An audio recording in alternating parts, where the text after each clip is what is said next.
Impeccably observed moment of silence here. They shall not grow old, as we that are left grow old. Age shall not weary them, nor the years condemn them.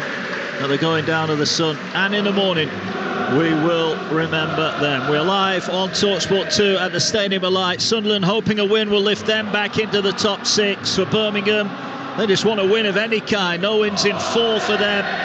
Wayne Rooney's side picked up a point last time they were in action against Ipswich.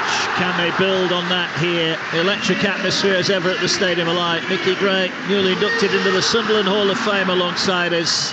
Mickey, what are you expecting? We know that Sunderland like to play attacking football, but all this uncertainty at the back has got to be a problem, hasn't it? Well, I think when you're coming into a starting 11 marker, it's certainly a couple of young naive players in the central defence there, Jensel, Seaton and Nectarius Triantis coming into the starting 11 very late. You want an early touch on the ball, you want to feel that energy in the stadium, if you like, just to kind of grow in confidence. But a fast start always is important at the stadium to get the supporters on side.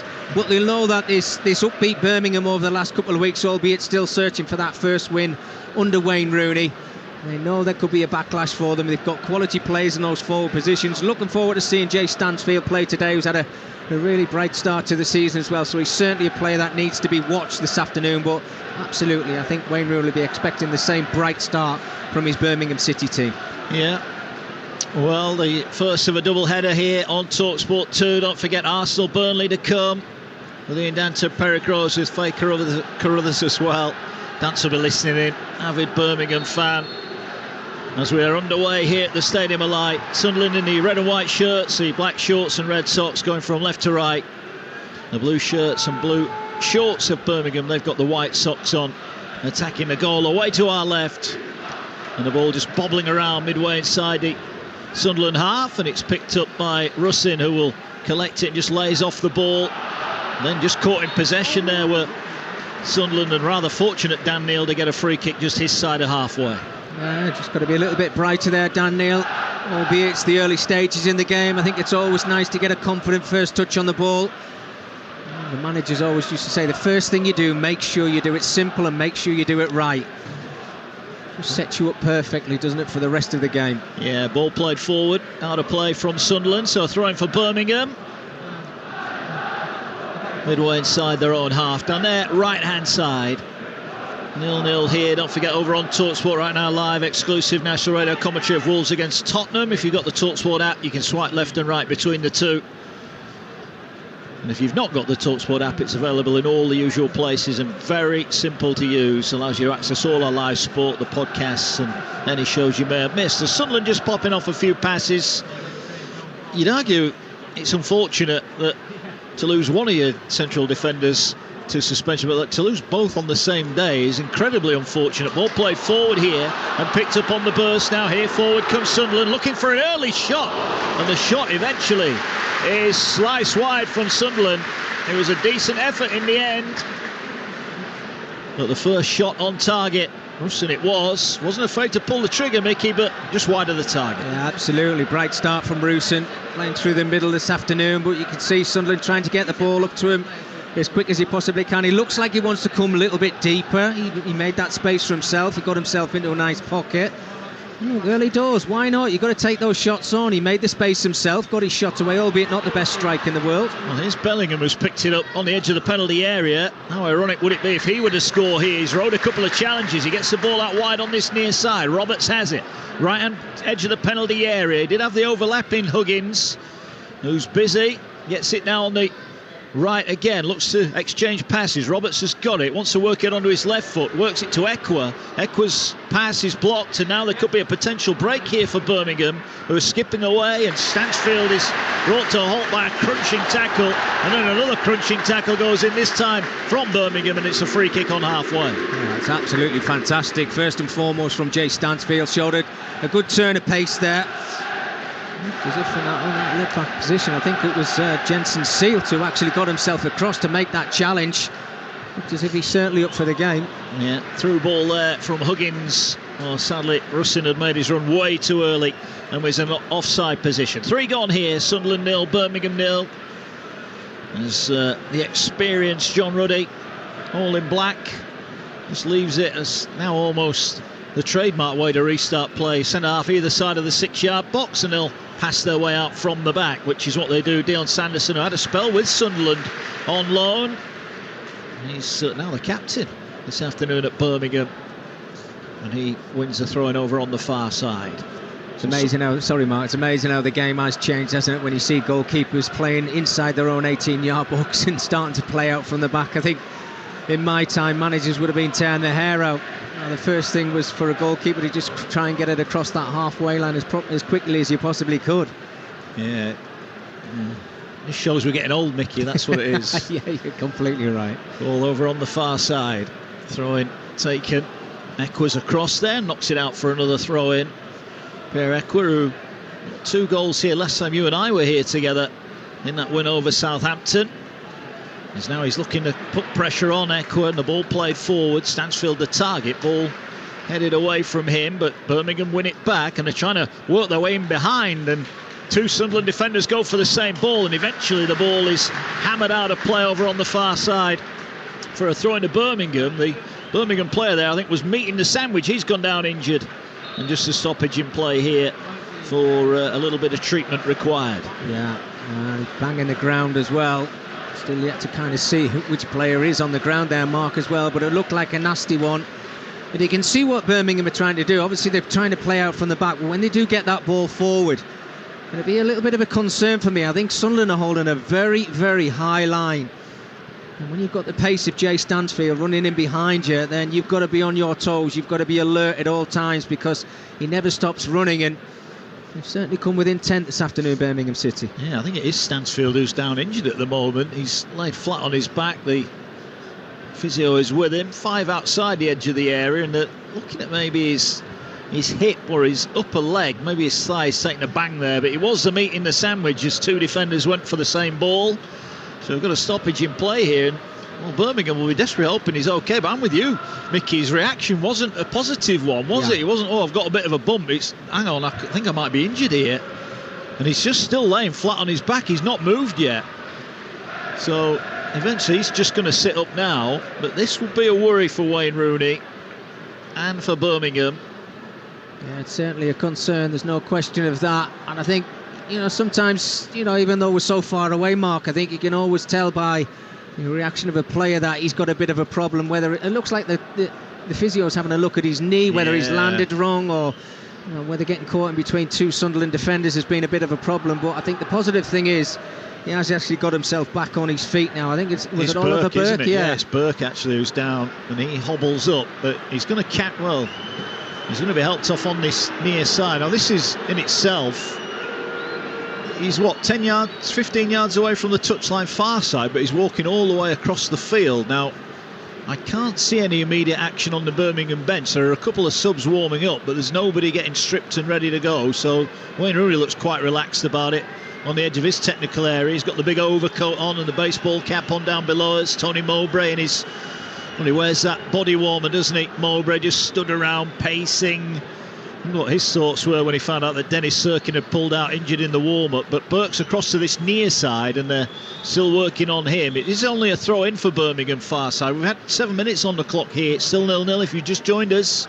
Live at the Stadium of Light. And Sunderland doing well on that far side. Eventually they earn themselves a throw-in after Mayoshi blocks the attempted pass down the touchline. So Burke is limbering up, looks as though he's ready to come back on. Sunderland have got to clear their lines first as they play the ball inside their own penalty area. Sealed it is who gets it away, and it's out wide on the left, but they're just inviting Birmingham on here, and they eventually play the ball forward, and it's good work in the end from Bellingham, who earns his side a free kick. He did well there, because that was a bit of a nothing pass to him, wasn't it? It was, yeah.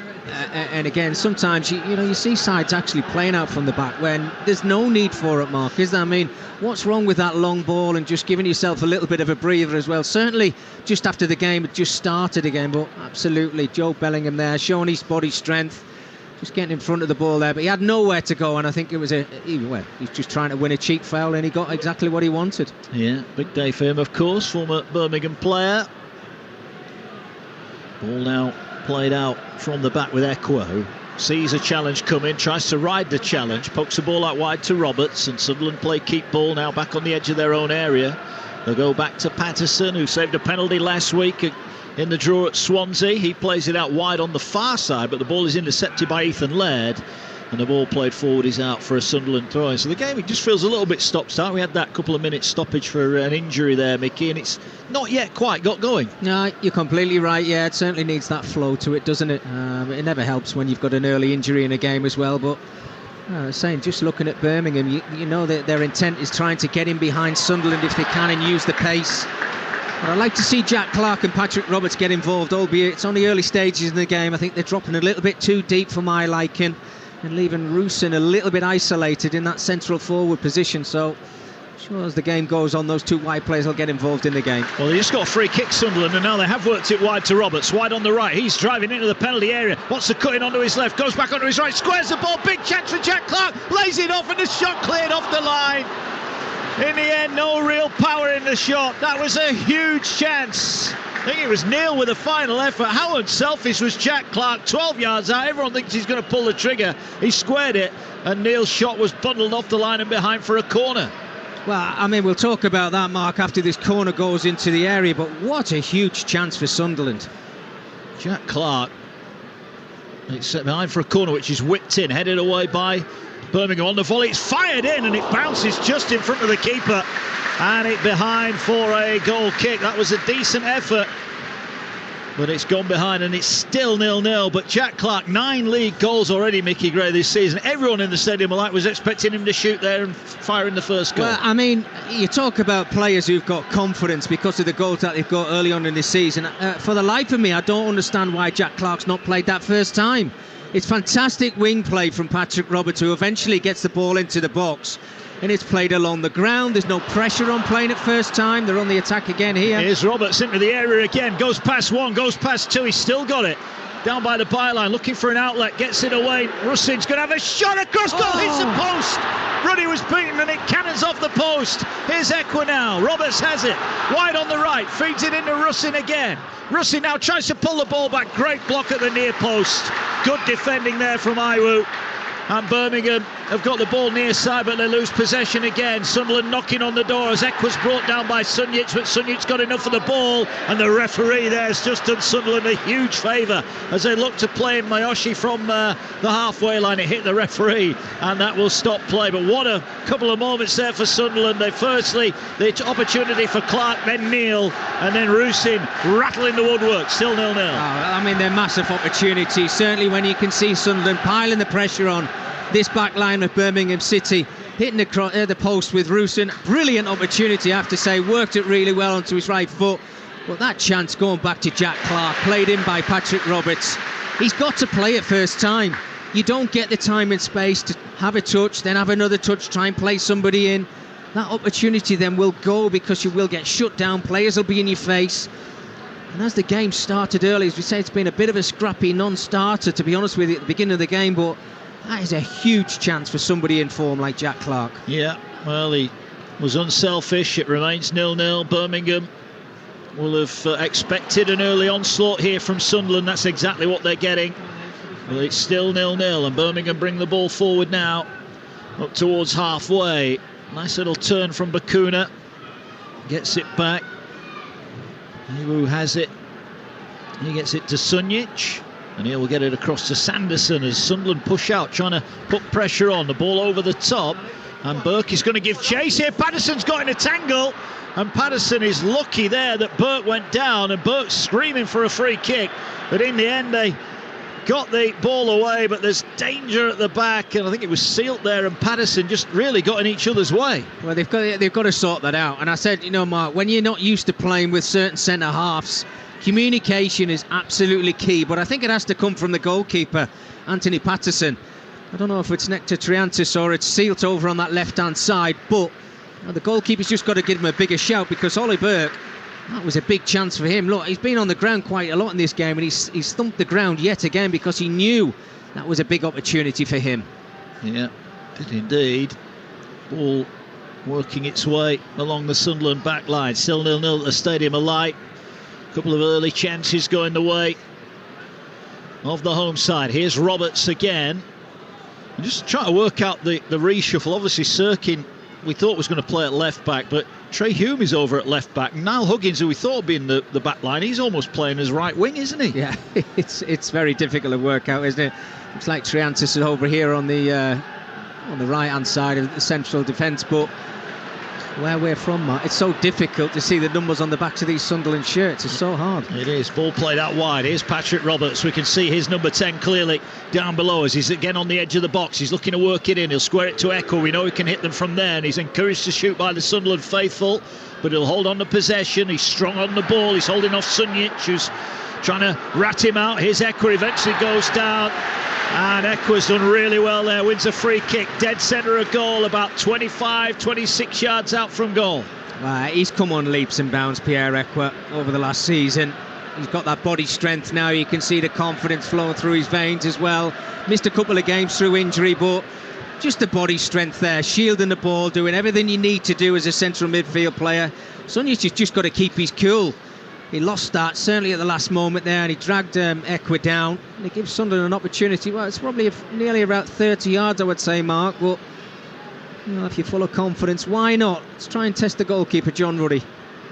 Well, Jack Clark has got the ball. He's lining it up. Ekwah's there. But Jack Clark, who's on penalties, you'd imagine he would want a shot from this kind of distance.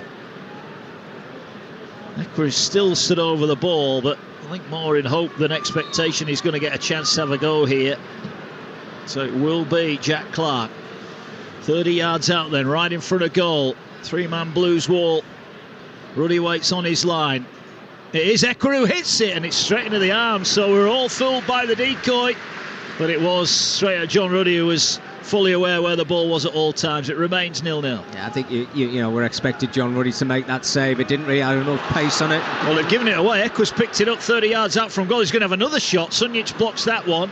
Back to Ekwah. Looking for an out ball. Oh, he finds a nice pass here to Bellingham. Bellingham works it wide. Here's Jack Clark, left-hand side of the area, cutting in, drives the ball across goal, and it cannons off a Sunderland player and goes behind for a corner in the end. Might have been a little bit fortunate there, Sunderland, to get the corner, but a corner they get. Well, I mean, we touched on it, didn't we? The two wide players. Does the centre forward actually know when the ball's coming into the box? Well, Roberts has put some great balls in over on this right-hand side. And now we've got Jack Clark on a couple of occasions. Just as soon as he gets that half a yard, that ball is going into the box. It is. Ball now in from the corner. Flicked on, 6 yards out, turned in. It is a goal for Sunderland. Ball driven in at the near post. And it's Joe Bellingham who's turned it in. It had to be Bellingham against his former club. No big celebration for him. Right man in the right place at the right time. Sunderland's early pressure pays off. It's Bellingham with a goal. It's Sunderland 1, Birmingham 0. Well, we can't say that this goal wasn't coming, because it's just been an onslaught from Sunderland over the last 6 or 7 minutes. And from that corner, Jack Clark just whips it towards the near post, and it looks like Rooson who gets a little bit of a flick on, and it falls perfectly into the path of that ex-Birmingham City player, Joe Bellingham. And he just side-foots the ball into the roof of the net. You hear that Sunderland crowd celebrating that early goal. Absolutely brilliant start for the home side. Yeah. It's interesting, Tony Mowbray said during the week, as Birmingham here have got a chance to, maybe with Burke, to keep the ball in down by the corner flag. Could be an instant response here for Wayne Rooney's side. He finds Bacuna in the edge of the area, drives it straight at the keeper, gets down low, Patterson. So within 10 seconds of the restart, Birmingham with a shot to go level, but it remains Sunderland 1, Birmingham 0. And Tony Mowbray saying, look, we're not struggling for goals, but we're struggling to find a way to find a system that works for the centre forward, because the only people in this team not scoring goals are the centre forwards. Yeah, you're completely right, Mark. And you know, there's no question from what we've seen so far, they've worked on. Oh, it's a bad challenge. That is a poor challenge over on the far side. Ethan Laird has been summoned by the referees. Poleaxed Jack Clark. I think you'd have been proud of that one, Mickey Gray. No, you've got to get a touch of the ball as well, Mark. That's how you get away with the ball. It's got a yellow card. I don't think you can have too many complaints about that either. That was a poor challenge. But yeah, just going back to that, Mark, absolutely, yeah. There's no question that Sunderland they've worked on it. You can see the wide players are now putting the ball into the box. And there's not just Rusin who's in there just around the 6-yard area. That Joe Bellingham's making that little run. He's got himself on the score sheet, albeit it's come from a corner. But if you know you've got a problem, the best place to put that right is on the training ground. And when it works on match day, it doesn't half make you feel good. Ball played forward by Patterson. Bellingham beaten in the air. He'll fall to Rusin. And his little offload didn't quite go to plan. And now Bakuna will come forward. 30 yards out. Tried to feed it in behind. And Sunjic, who was racing forward, couldn't quite control the ball. It'll go out for a throw into Sunderland in their right back area. So Birmingham behind here then. And Wayne Rooney still looks on. He's wait for a win. Look, there's a long time left today, but he wouldn't want it to be behind early on here as Ekwa gets the ball in a tough position but plays it nicely, and the ball brought forward. Rusin though just hesitated and Sunjic picks it up 25 yards out, gets it away now here. The ball fed across to Miyoshi. Great challenge comes in and that goes out. It came off Miyoshi. That was a great tackle. If they don't make that, Miyoshi's into the penalty area and in on goal. Yeah, superb. Trey Hume there reading the situation, because it was certainly a problem for Sunderland there, because Birmingham, when they got themselves on the front foot there, a little bit of naivety gives you the opportunity to get the ball in those wide areas. But absolutely, Trey Hume, what a super challenge. Yeah, here's Roberts set over the halfway line. Bakuna trying to get back to him. He tried to feed it to Huggins, just overhit it, and across comes Iwu to knock it out for a throw-in about 20 yards away, 25 yards away from the corner flag. Huggins, who got that recall. Tony Mowbray spoke of his delight that Huggins, who's had a lot of injury problems here at Sunderland, has got that Welsh international call-up. Now it's the visitors who've got a throw-in down this near side. Cody Drama, the man who's on loan from Leeds, has it and gets it in. That's not the best throw-in. It's one back here, and Bellingham's in on goal, and his touch was heavy. He had Jack Clark unmarked 18 yards out, and Bellingham will want that touch again. That really should have been an opportunity for 2-0, and it came from a really poor throw-in from Cody Drama. But now going the other way is Burke, and his touch just let him down as he was bearing down on goal. He's come to this near side, the left, as we look away to our left. Tries to stab the ball down the line. Well, a chance at both ends there, and both sides will feel they should have done better. We'll come back to Mickey in a minute, because Sunderland are going forward. It's like basketball at the moment. Jack Clark's got it. You're live on Talksport 2. Sunderland lead by 1-0. 21 minutes closing on the clock here. Stadium alight. Chance now to work the ball into the area. It goes to Ekwa. Ekwa tries to find Bellingham. Bellingham was beaten in the challenge, and Birmingham will go back to their goalkeeper Ruddy. Rusin will close him down, and Ruddy just side foots it towards Miyoshi, but he's going to be beaten in the air, and Sunderland will get the ball back. Ekwa again, lovely turn, gets it to Rusin. Rusin gets it to Clark. Clark cuts in off the left hand side. Now looks to spread the ball out. Great pass to Roberts. Roberts now driving into the penalty area. Good challenge comes in there from Drama, and the ball back on this near side. What an entertaining game it's been so far. Here's Huggins, finds Ekwa. Ekwa dribbles the ball in. Rusin back to goal. Does well to retain possession. Roberts is glued to the touchline. Gets it now. Now he cuts in. Level with the edge of the area. Looking to go outside this time. Drives across him.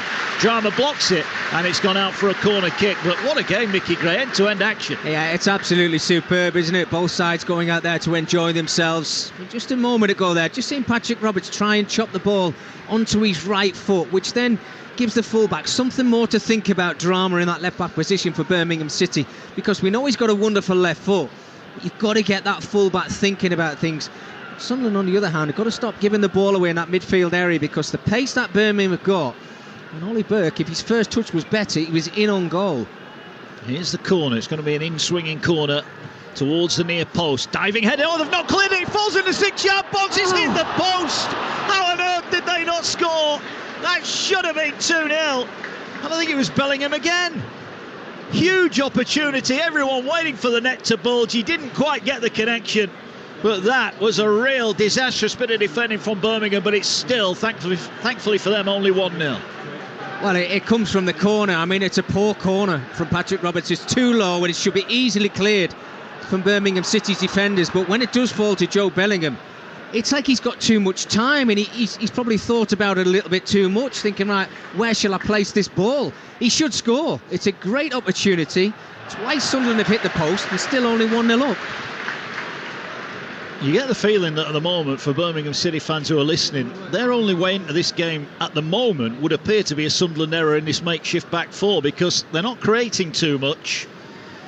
And they look at 6s and 7s at the back. It's all Sunderland at the moment, but Sunderland are playing around in their area now, so this might be a good opportunity for Birmingham to put the squeeze on as Burke drives forward, but he's bypassed, and the ball is now midway inside the Sunderland half, and they'll come across to this near side, and Stansfield just looks around as if to say, who's going to come with me? Well, they work it past him. Roberts, it's brought down by Bakuna. That's another poor challenge, and he lifts up Roberts, who rather sportingly gets to his feet there, but the fans are not happy. That's not another yellow card, Mickey Gray. Yeah, Bakuna's got away with one there. I think maybe the referee's just had a little look at that, and probably in the back of his mind thinking, well, one more, you are going to get a yellow card. Here's Bellingham, crunching tackle, goes in on Sanderson, who's happy to see that ball go behind for a goal kick.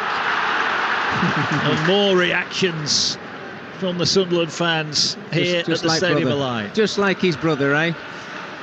It's great to see, isn't it, Joe Bellingham? I mean, you can see that Sanderson's got nowhere to go there, but Bellingham getting himself across, not just good on the ball, but off the ball, working hard, making a super challenge, and we know that the Sunderland supporters, they love that just as much as a goal, let's be honest with you. From what I've seen of Birmingham so far, Mark, and I've not seen a lot of them this season, I've got to be completely honest with you, they're a little bit passive for me. Too easy to play around, and people not getting back into their positions after the ball goes by them. And that's certainly something for Wayne to look at in the next couple of weeks. We just mentioned that Patrick Roberts was hauled to his feet. He's gone down injured again. Now he's hobbling back, and there could be a chance here down the right-hand side. Birmingham have got him behind. They'll pull it back. Burke with a missed kick, and he's cleared off the line. Burke then Stansfield from 6 yards out, couldn't divert it in. And now the break's on for Sunderland, and the break very much on. Clark just had to wait. The ball slightly behind him, but that was a huge chance for Birmingham. But Clark driving the other way. Clark in on goal. Can he get the shot away? He's forced wide. Great defending from Sanderson and Iwood. And the ball should be cleared away, but how did Birmingham not score there? It was a huge chance. Burke, his shot, he didn't really connect with it. It bobbled to Stansfield, who turned, poked it goal bound, and it was cleared off the line. We mentioned that Roberts was spoiledly got to his feet. He's down injured again, and Bakuna, the person that fouled him, I think he's going to allow the referee to stop play here. But Mickey Gray, Birmingham should be level. Oh, it's incredible. What an opportunity for Wayne Rooney's side to get themselves back on level terms. I mean, Ollie Burke, he's kind of just wrapped his right foot around it, but made too much contact with it, if that makes sense, and he's kind of bobbled the ball towards goal. Then Stansfield's got a little bit on it as well, as if he's off balance a little bit. It gets cleared off the line. But super play again down the right-hand side. I think it was Ethan Laird who got forward from that right-back position, showed great pace.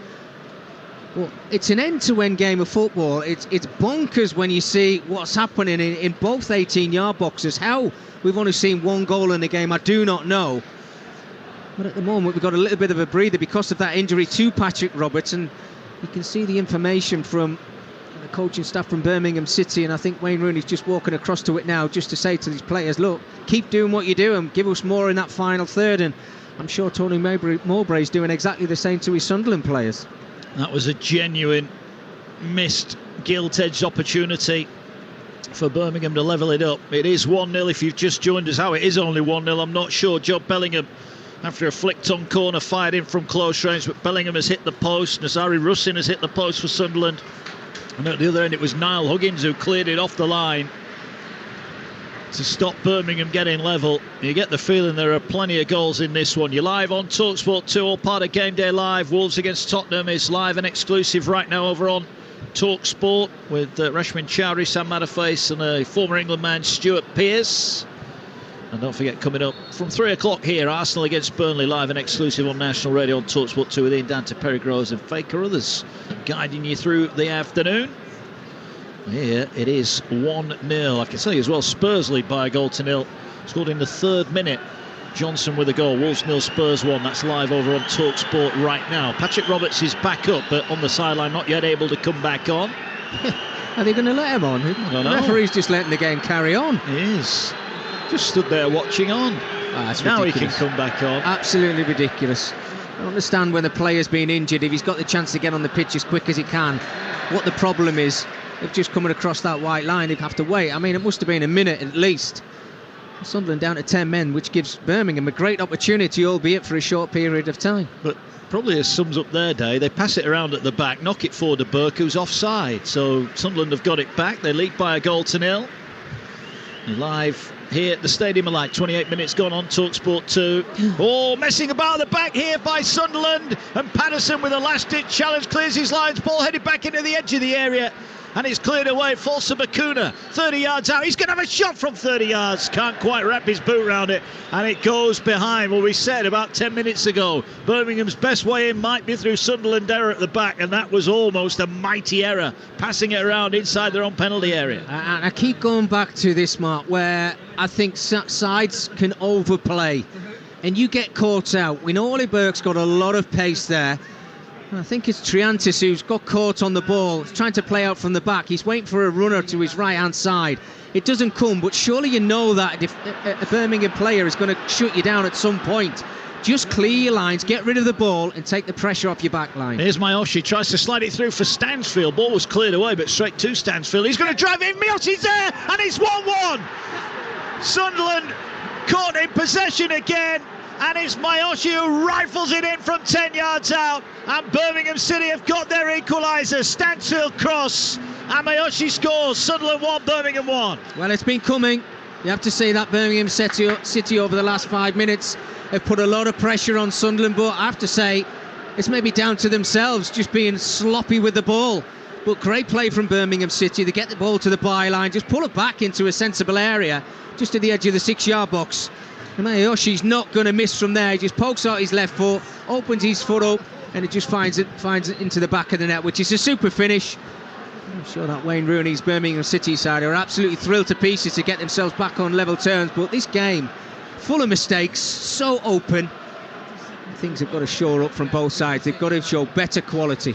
Ball out wide for Sunderland. They're looking for an instant response. Roberts has it. Half an hour played, 1-1 at the Stadium of Light. Roberts delivers the cross towards the far post. Bellingham brought it down, but just couldn't get the shot away before it was cleared away by Jordan James.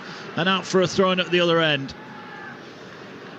You just can't help. I know Sunderland are great to watch. They're so easy on the eye, but whenever we come here, there are always 2 or 3 occasions where they get caught at the back, and they have been punished. Yeah, they look vulnerable, don't they, Mark, at times? And it's certainly a problem for Tony Mowbray. If you want to keep clean sheets. Here's a chance off from the edge of the area. Shot comes in, it's blocked.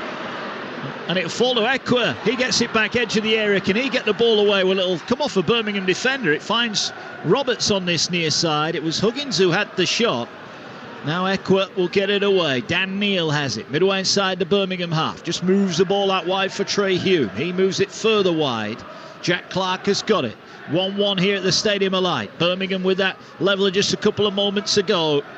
Koji Miyoshi, it was with a finish, neat finish as well. Gave Patterson no chance from close in. Clark turns his man far side, he's got past Laird. Drives into the area, Laird got the ball, good job as well, he's already been booked. And then Clark comes in with a challenge. Sunjic is there to tidy things up, but he's outnumbered and rather fortuitously, I think.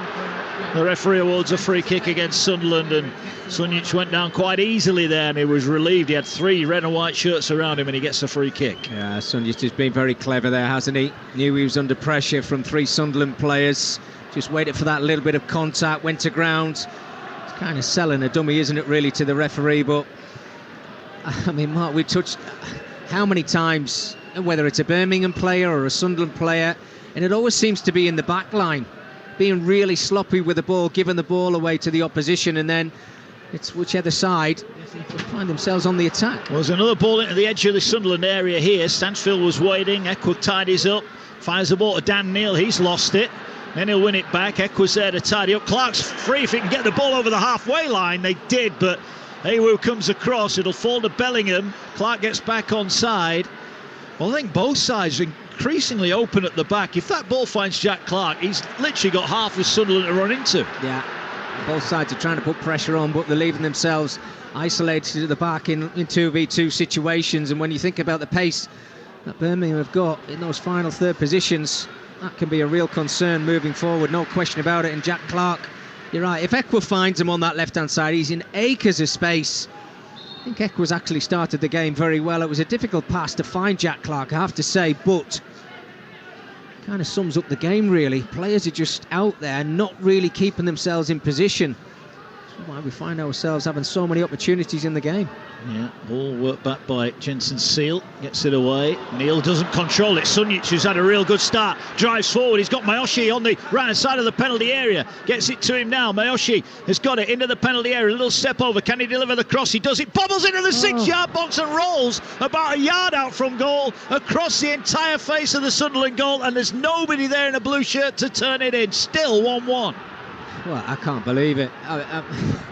You've got to have a centre forward running into the 6-yard box.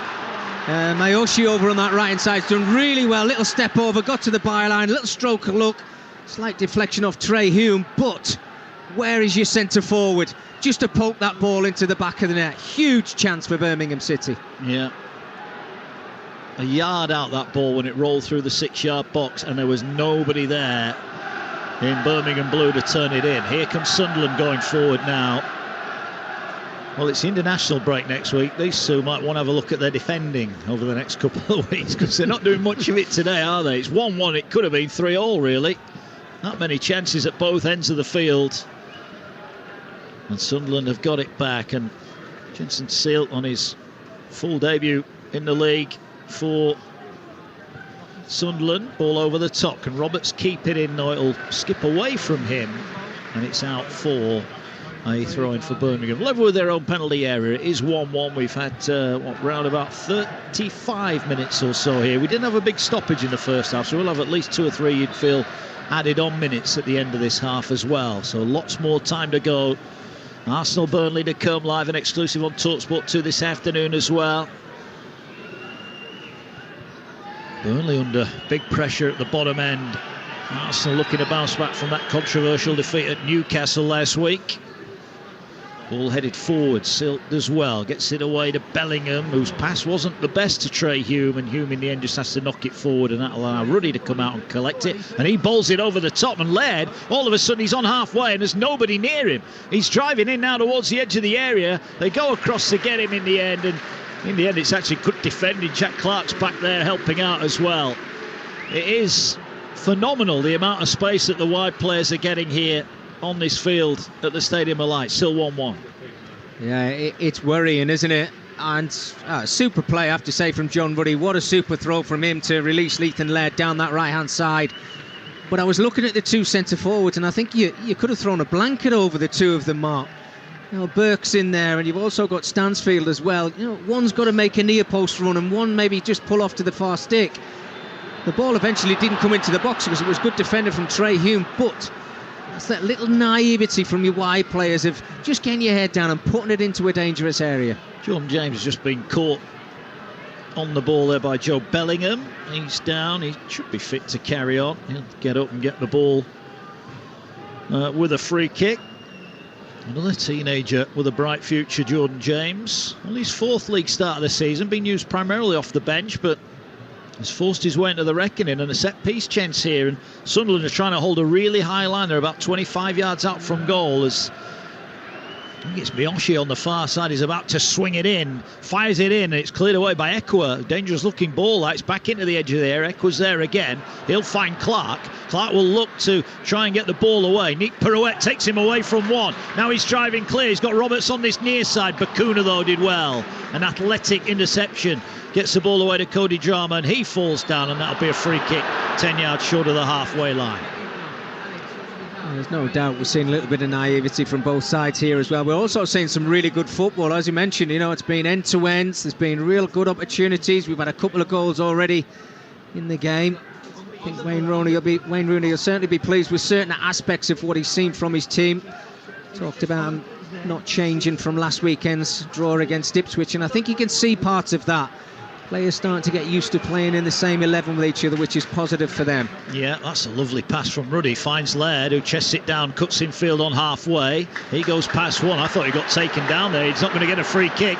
And now Jack Clark is running into the space where Laird should be. And Clark now drives into the area. Side-footed cross to the far post, and a great sliding challenge from Cody Drama. Puts it behind for a corner as Roberts was closing in inside the 6-yard box. Well, I think Wayne Rooney would have been quite frustrated if Sunderland had put the ball in the back of the net. It did look like a foul in the centre circle, but you've got to carry on, and that's exactly what Sunderland did. Great play from Jack Clark.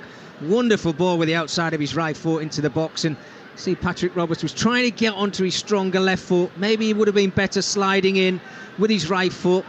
Might have been a scrappy finish, but who cares? Oh, short corner. Oh, short corner, and then Bakuna has clattered Roberts. Now this time he's got to get a yellow card. That was a really poor challenge. It was not a great short corner in fairness, but that's the second time, and Roberts is saying, how many times, referee, is he going to take for him to get booked? And the referee, not yet, hasn't pulled out a yellow card either. So, well, how has he got away with that? Oh, my goodness. Absolute stonewall yellow cards. Now the hand's going in the pocket, and I think, is he eventually going to book Bakuna, or is he booking Roberts? He's booked Patrick Roberts, Mark, because he's kicked the ball against the bollards, showing a little bit of frustration. He hasn't said anything to the linesman at all, and you can hear the boos now. Because Bakuna, he's got to get a yellow card. There's two really nasty challenges from the left-sided player from Birmingham City. He's got away very, very lightly, I have to say. And Patrick Roberts, because of that little petulance of kicking the ball against the bollards, finds himself getting a yellow card. Absolutely ridiculous. Here's Roberts then. Going to whip in the free kick. Great ball in, is headed away. Good header out from Birmingham. Drama gets it to the edge of the area. Dan Neil went down and the break's on for Birmingham. Mayoshi's got Stansfield with him. Mayoshi driving past Bellingham, tries to play it for Stansfield.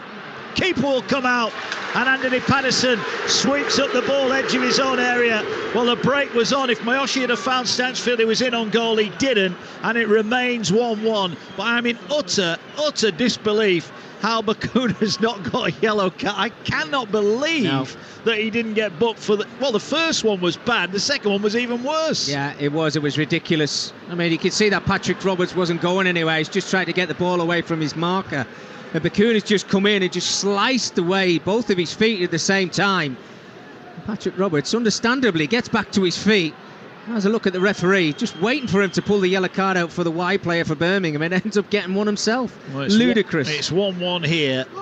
And now there's a chance here. Burke's in on goal. If he squares it, he's got Stansfield unmarked, and he's cleared away. Back to Burke. Burke's offside. Birmingham turn away yet another golden opportunity. Burke picks the ball up, edge of the area. He's in on goal. Unselfishly squared it to Stansfield, but a last-ditch challenge clears the ball away. Wow, it's like we're watching the Keystone Cops here defending. Sunderland again almost give the ball away in the penalty area. It's 1-1, and without any word of a lie, if this game was 4-4 now, we would not be in any doubt about Absolutely, it. No. Mark. I mean, it's just ridiculous, isn't it? When Ollie Burke finds himself through on goal there, I'm thinking yet again, take the shot on, show a little bit of confidence in front of goal. He's tried to play in his teammate, Stansfield, who's free, I have to say, in that 6-yard area. But the ball's slow back towards him. It gives Sunderland defenders an opportunity to get back and clear their lines. And then when the ball goes out, it goes to Anthony Patterson, he's got good experience now. He's still a young lad, but he's a top goalkeeper. Plays the ball out to his centre-half to the right-hand side. He's not actually watching when he plays the ball out to him. Birmingham then nearly pinched the ball back off him. It's such a sloppy game, I have to say. It's been a brilliant game, but it's just full of mistakes. And it needs sorting out. You can see Tony Mowbray now having a word with his players, maybe just to keep them on the toes, because they've switched off absolutely. And I have to say now, after taking the lead, quite fortunate to still be on level terms. Yeah, 1-1. Birmingham, since the goal went in, have dominated. And the ball given away again. Awu collects it. Russin went down. Stansfield skips away from one. Into the penalty area. He gets it now. Cutting onto his right foot. He's going to have a shot, and that shot is deflected, and it's behind for a corner kick. And Birmingham here going into the final few minutes of this first half. 42 gone, 1-1 here. But it is all Birmingham at the moment. It was all Sunderland early on who led, courtesy of that early goal for Joe Bellingham from the corner. But Koji Mayoshi equalised on half an hour. And there have been so many chances at both ends of the field. No, absolutely, Mark, you're completely right. After a little bit of let's say, a nervy start from Birmingham City, over the last 15 to 20 minutes, they've had some brilliant opportunities. They've played some good football. You can see their intent. They're trying to get in behind Sunderland, and they've created so many chances. Miyoshi with the corner, left-hand side, drives it to the penalty spot. It's headed, well, actually away from goal. They'll come back to Miyoshi, who's going to keep it in. He might earn himself another throw-in this time. Well, the header from Sanderson was misdirected, and it's now out for a throw-in down by the corner flag. Still 1-1. Sunderland looking to defend, but just starting to move some bodies out of the penalty area. Cody Drama will take the throw-in. Miyoshi is short for him. Miyoshi does well, gets it back to Drama now. Can he get across? And he does. It's to the far post, but Patterson, all in yellow, will collect it under no real pressure, and Sunderland have got it back, and they'll bowl it out to Trey Hume on the far side. Here's Jack Clark. Clark gets the ball just short of halfway. He's looking for an offload, and he gets one, gets it back. Now looks to go forward. Ekwa's given it away again, and they're in on goal again here, but Ekwa stabs it back. It's collected by Patterson. Well, Stansfield has had a few opportunities today, Mickey Gray, and maybe that time it was a good tackle, but I just feel at times he's dwelling on the ball a bit too long. Well, at 2 or 3 occasions, Jay Stansfield basically picked up the ball by a mistake from a Sunderland player, and he's got himself around or in that 18-yard box. And I just wonder, look, he's got 5 league goals this season. I just wonder whether a little bit of lacking confidence maybe in front of goal is why he's maybe looking for one of his teammates. Well, you might get another chance here, Mickey, because Sunderland have lost the ball again. Sanderson fires it out wide. I think it's going to be too strong in the end for Laird. He wasn't the intended target. It was aimed at Miyoshi, and it almost went between the two and left neither of them with a chance of getting the ball. But I think if Tony Mowbray's got a message to his team, not necessarily about the defending, they've got to sort their passing out, even in the midfield inside their own half. Do you know, Mark, I think one of the things that Tony has to say to the players at half-time is just to calm themselves down a little bit. It's rushed. You know, there's certain times when they're playing those balls into the central areas to Dan Neil and Pierre Ekwa, and you expect your midfield players to be able to hold on to the ball and maybe do something with it. I mean, again, as I'm speaking, he's given the ball away again, Ekwa. And I've not seen him play so scrappy as this in a Sunderland shirt this season. No, a good crossfield ball there from Seal is headed away by Drama. Roberts was challenging for it. Is there a late twist in the tail here? 1-1 going into added on time. We've got 5 added on minutes as well, so plenty of time for more chances here at the Stadium of Light, where it is 1-1. And now there's a chance here for Ekwa, who gets into the edge of the area. Can he get across? Deflected in the air. Ruddy comes to collecting. It's headed behind by Awu, and it's behind for a corner kick for Sunderland down this near side. Well, it's better, isn't it, from Pierre Ekwa, who's been really sloppy the last 5 minutes, gives some silly balls away in his own final third, but he's better there when he gets into the opposition's final third, works it onto his right foot, decent enough ball into the box, but that's where he shows his confidence. Here's the corner towards the far post, too deep for everybody. Will they keep it in? Sunderland, well, they had a chance on that far side, but it bounced off the boot of Roberts.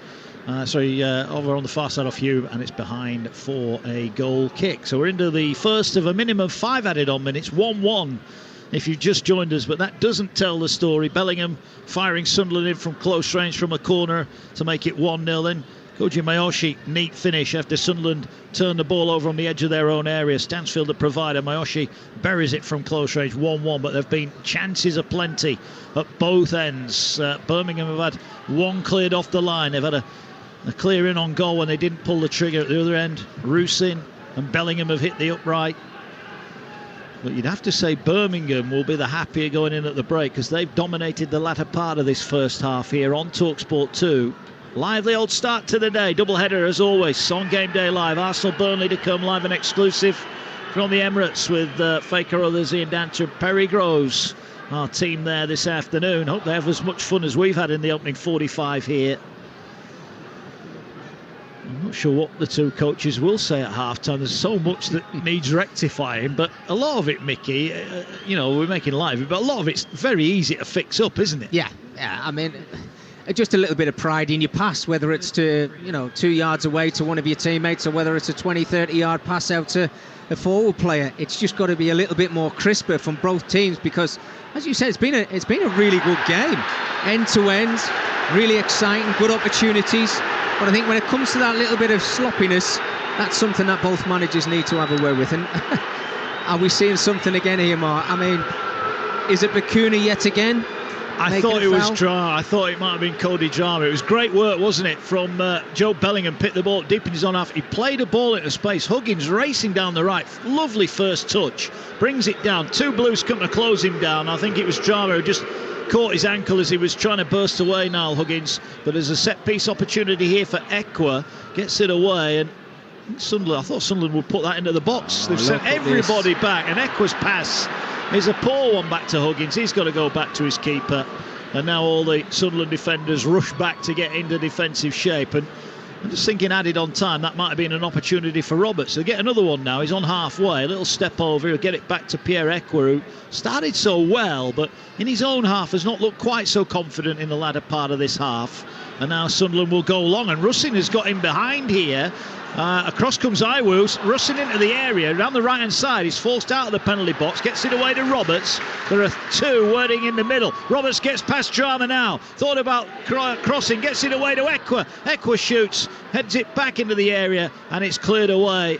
I just thought Roberts had worked a really good opening there, and now the Blues with Bakuna will go forward. Bakuna plays it down the channel. Burke's trying to get on the end of it. He can't get there, and I thought there Trey Hume was going to go in the book. I thought he left one on Bakuna, and Bakuna's down and wants treatment as we go into the fourth of a minimum 5 added on. Well, you can see what Trey Hume's trying to do there. He's just trying to slow it down. I mean, you see Bakuna's not in a very good position, but as you try to play that ball through to Jay Stansfield, he knows there's an issue, Trey Hume, so he's got to make a foul for his team, if you like, but he now finds himself in the book.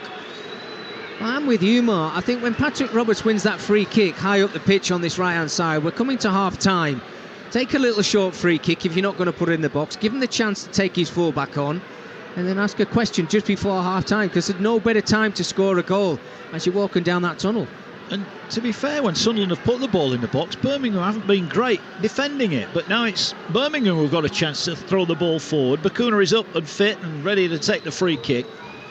Just inside his own half. Going to hammer it towards the edge of the Sunderland area. Burke tries to get up far post. It may fall for Mayoshi. It does. Right hand side of the penalty area. Good challenge goes in there.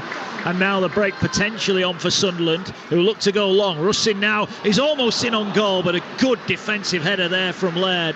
And he will bring it away. And Laird showing the quality of the former Manchester United youngster. As the ball is switched now out wide to Mayoshi, and his skill is great. Gets him past Hume. The ball just wouldn't sit down for him, and Hume gets back, makes the tackle. It's out for a throw-in. We've had the 5, and that will be enough. And there are a few boos at half-time. I think those more in frustration with the official than the performance on the field, although we've seen a bit of the good, the bad and the ugly so far here this lunchtime. Sunderland, who started really brightly. Jack Clark had a huge chance 10 minutes in when he opted to pass rather than shoot 12 yards out. Neil's shot was cleared off the line. Then Russin fired a shot inside the area that hit the woodwork, but the goal came shortly after. It came from a corner, whipped in from the Sunderland left, flicked on at the near post. There was Joe Bellingham to fire in from close range against his former club. Bellingham shortly after that hit the woodwork again, when really he should have scored to make it 2-0. But Birmingham grew into the game. They equalised on half hour. Koji Mayoshi with a neat finish from close range after Sunderland lost the ball on the edge of the box. Sunderland had Huggins clear one off the line as well,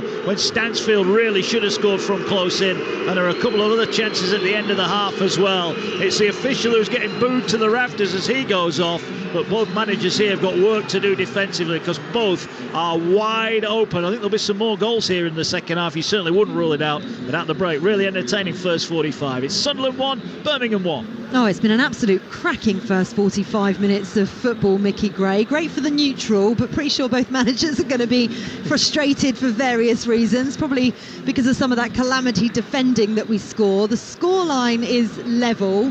How do you even begin to analyse that first half? Well, I mean, how many mistakes can we talk about, Faye, in the space of a couple of minutes? I mean, it's been a really good game, you're right. It's been end-to-end, and there's been some super football, but I think all the great play seems to come from a mistake, whether it's from a Sunderland player or a Birmingham City player. I mean, there's no question Sunderland started the game the better and found themselves in front, and it was a really nice finish from Joe Bellingham. I mean, they hit the post a couple of times, but I think Wayne Rooney goes down the tunnel at half-time. The more happier of the two sides after getting that equalising goal. I mean, some of the chances that Sunderland have created pretty much for Birmingham City. It's such an end-to-end game of football. I think both managers will be saying, look, is there any chance of any of our sides defending today or what? Yeah, it feels a little bit like that. But, I mean, Sunderland have had the lion's share of possession, and you mentioned it there. They've had almost 65% possession. But they've almost played themselves into trouble so much. I don't feel like either of these two sides can play out from the back, which is quite obvious. But it felt as if Birmingham were on the ropes after Joe Bellingham's opener. They hit the post twice after that, but they let them back in it. Yeah, it's like neither side's kind of got a stranglehold in the game, Faye. It's got that feel about it. Some games you play in and you feel, OK, we're confident now, we can start playing out from the back. But neither side have been able to do it, as you just mentioned there before. And when the ball goes into midfield areas, you fancy your midfield players to have a lot of confidence. But Pierre Ekwell, who I really love, I think he's a wonderful player. He's given the ball away so many times in the final couple of minutes of the game, and you're wondering, is he lacking a little bit of confidence? But I think when it comes down to opportunities, I think Stanfield's got to be a little bit more selfish, a little bit more greedy. I think Ollie Burke's got to do the same as well. And if they were, they'd probably find themselves in front going in at half-time. And that's saying Sunderland have hit the post a couple of times. I think Joe Bellingham, albeit he's got himself one goal, I think he should have had two. Yeah. Because I think that's a big opportunity for him. I just think he had too much time to think about it. And then the Nazari Roussan opportunity as well. I mean, that comes off the post. I mean, it's not really got a lot of pace behind it, but certainly things to work on in the second half. Yeah, they've got to be more clinical, Birmingham, though. As you say, they could be ahead at half-time, and they're playing against an inexperienced Sunderland defence, as we mentioned, leading into the game, and that's been quite clear throughout the 45 minutes, so why aren't they punishing them? Well, I think Wayne Rooney in the team talk, Faye, before this game must have looked and thought, right, two inexperienced centre-halves, the problem with Sirkin in the warm-up, which means Triantis has to come into the starting 11 as well. You have to capitalise on that. And I keep talking about Sunderland's side being a very naive side and inexperienced. Well, Anthony Patterson's not a goalkeeper who is very vocal. Now, he's a wonderful goalkeeper, no question about that. But when you need that communication of your goalkeeper to your centre-halves and to your full-back, there's no question it's not there. And that's why they're playing as individuals at time. And even when he tried to play the ball out to one of his centre-halves, Anthony Patterson, he wasn't even looking at him. And Birmingham nearly capitalised on that, and I think just show that little bit more confidence, if you like, in front of goal. Even take shots on when your teammates alongside you. There's no question they could have been in front. Just one last thing to discuss. Bakuna, very lucky boy, as Mark Wilson said in commentary. That was a stonewall yellow card, if not an orange for me when I saw it. Didn't get anything. Wayne Rooney knows how these situations can play out. Do you think he should take him off at half-time just in case? He seems quite fired up. Well, we heard the reaction of when the referee Dean Whitestone was walking down the tunnel at half-time. There was a lot of boos, and look, this game is. I mean, we're trying to tell you through your ears as we're commentating on the game here. He needed to be in the book. It was a stonewall yellow card, and he's made a couple of silly fouls. He's starting to wave his arms around at the referee as well now. So absolutely, Wayne's got a decision to make at half-time. I don't think he'll make it right now, but there's no doubt as the game goes on, I think he's going to have to look at that because his side could be down to 10 men in this game. Yeah, most definitely. Anyway, the second half is going to be absolutely fascinating, and I hope it's as thrilling as the first 45 minutes. This is EFL Game Day Live on Talksport 2. At half-time, it's Sunderland 1, Birmingham 1. We'll build up to our exclusive 3 o'clock kickoff and bring you second half commentary from a cracking game at the Stadium of Light next. The unstoppable force of live football. Brilliant goal! EFL Game Day Live on Talksport 2. Talksport 2 is your dynamic destination for all the latest sporting action, featuring live commentary of all the biggest events, including football, PGA golf, horse racing, Premiership rugby, cricket, boxing, and all the big-hitting drama of the NFL. Touchdown! Plus, Talksport 2's official betting partner, William Hill, is always on hand with the insight and in-depth analysis you need. Talksport 2 with official betting partner, William Hill. Get epic value all season with William Hill. 18 plus, begambleaware.org. Much like you, I've got a lot to complain about. Like open-toe sandals. Who thought that was a good idea? Who wants to look at toes? Adults who drink squash. Listen, you're a fully grown person. But I just got my Sky broadband and I've got no complaints. Once again, Sky had the lowest number of complaints made to Ofcom for fixed-line broadband. To find out more, visit ofcom.org.uk. We're happy because you're happy. Oh, hang on though. Noisy eaters. They're annoying. Sky. Believe in better.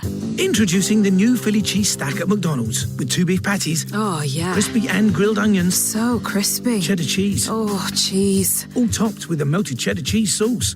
Obsessed. The Philly cheese stack. One for the cheese lovers.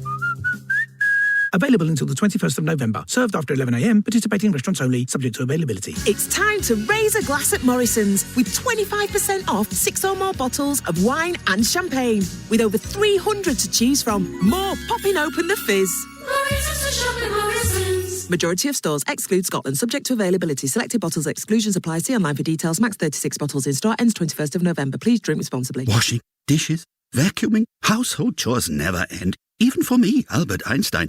But you know what? I leave it all till later, because I've got a smart meter. And right now I'm part of a scheme where I get rewarded for changing when I use my energy. More than 1 million others took part last winter using less energy at peak times. Good, eh?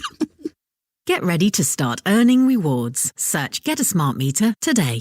Eligibility and availability vary. Consumer action required. Reward schemes available to selected customers. If your business is accused of damaging a client's property, for example, accidentally pouring tea all over their expensive audio equipment. Really sorry about that, by the way. Then Hiscox could help protect you. The story of your business, underwritten by Hiscox Business Insurance, subject to already holding a relevant Hiscox policy and subject to policy eligibility, terms and conditions. Ah, pockets. Amazing, aren't they? I wonder what's in your pocket right now. Old bit of tissue? If. Picture of the family? Ah.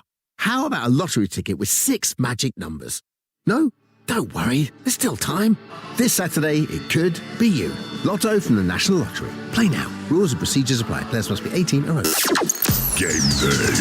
The best spine-tingling commentary. And it's in. EFL Game Day Live. On Talksport 2.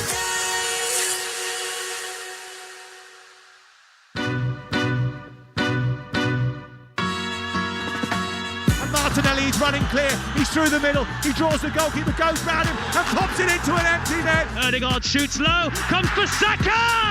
Saka puts it in! Arsenal level! Very, very clear what they do, what their strengths are, where the opportunities are as well for us, and we will try to take the game where we want. Burnley coming forward, great try! Oh, what a goal!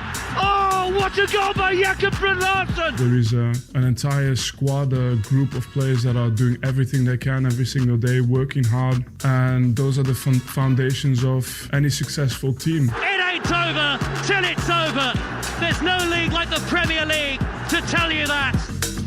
Certainly isn't. This is Game Day Live, cracking doubleheader for you here on Talksport 2. We'll be back to the Stadium of Light shortly for second half EFL action with Sunderland and Birmingham drawing 1-1 at half-time. I'm Faye Carruthers, Ian Dancer and Perry Groves are with me at the Emirates to look ahead to this afternoon's Premier League match between Arsenal and Burnley. We're the only place you'll be able to hear commentary of this game. It kicks off at 3 o'clock over on Talksport right now. It's half-time at Molineux with Tottenham leading Wolves by 1-0 thanks to Brennan Johnson.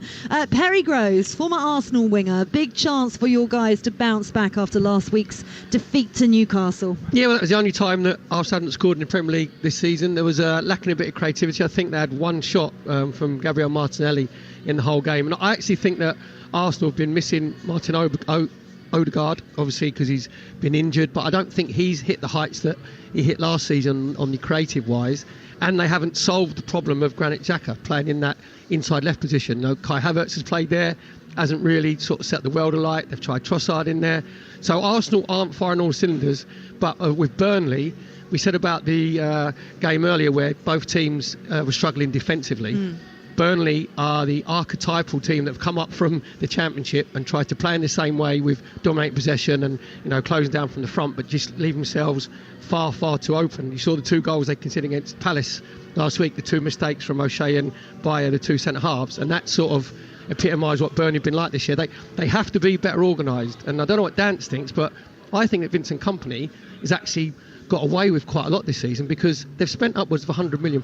Yeah. So it's not as if, you know, they haven't invested in the side, and I think he has to adapt more for his team to be a little bit more structured, better defensively, because I was here for the Sheffield United game when Arsenal won 5-0, and Sheffield United weren't competitive. They just sort of had their bellies tickled, didn't get close to Arsenal, didn't close them down. If Burnley don't do that today, then it could be on the end of a cricket score. Yeah, but equally, and Dance, you're going to be bringing us the team news in about 25 minutes' time. So many injuries Mikel Arteta has got to deal with at the moment, so it might not be as straightforward as we're thinking.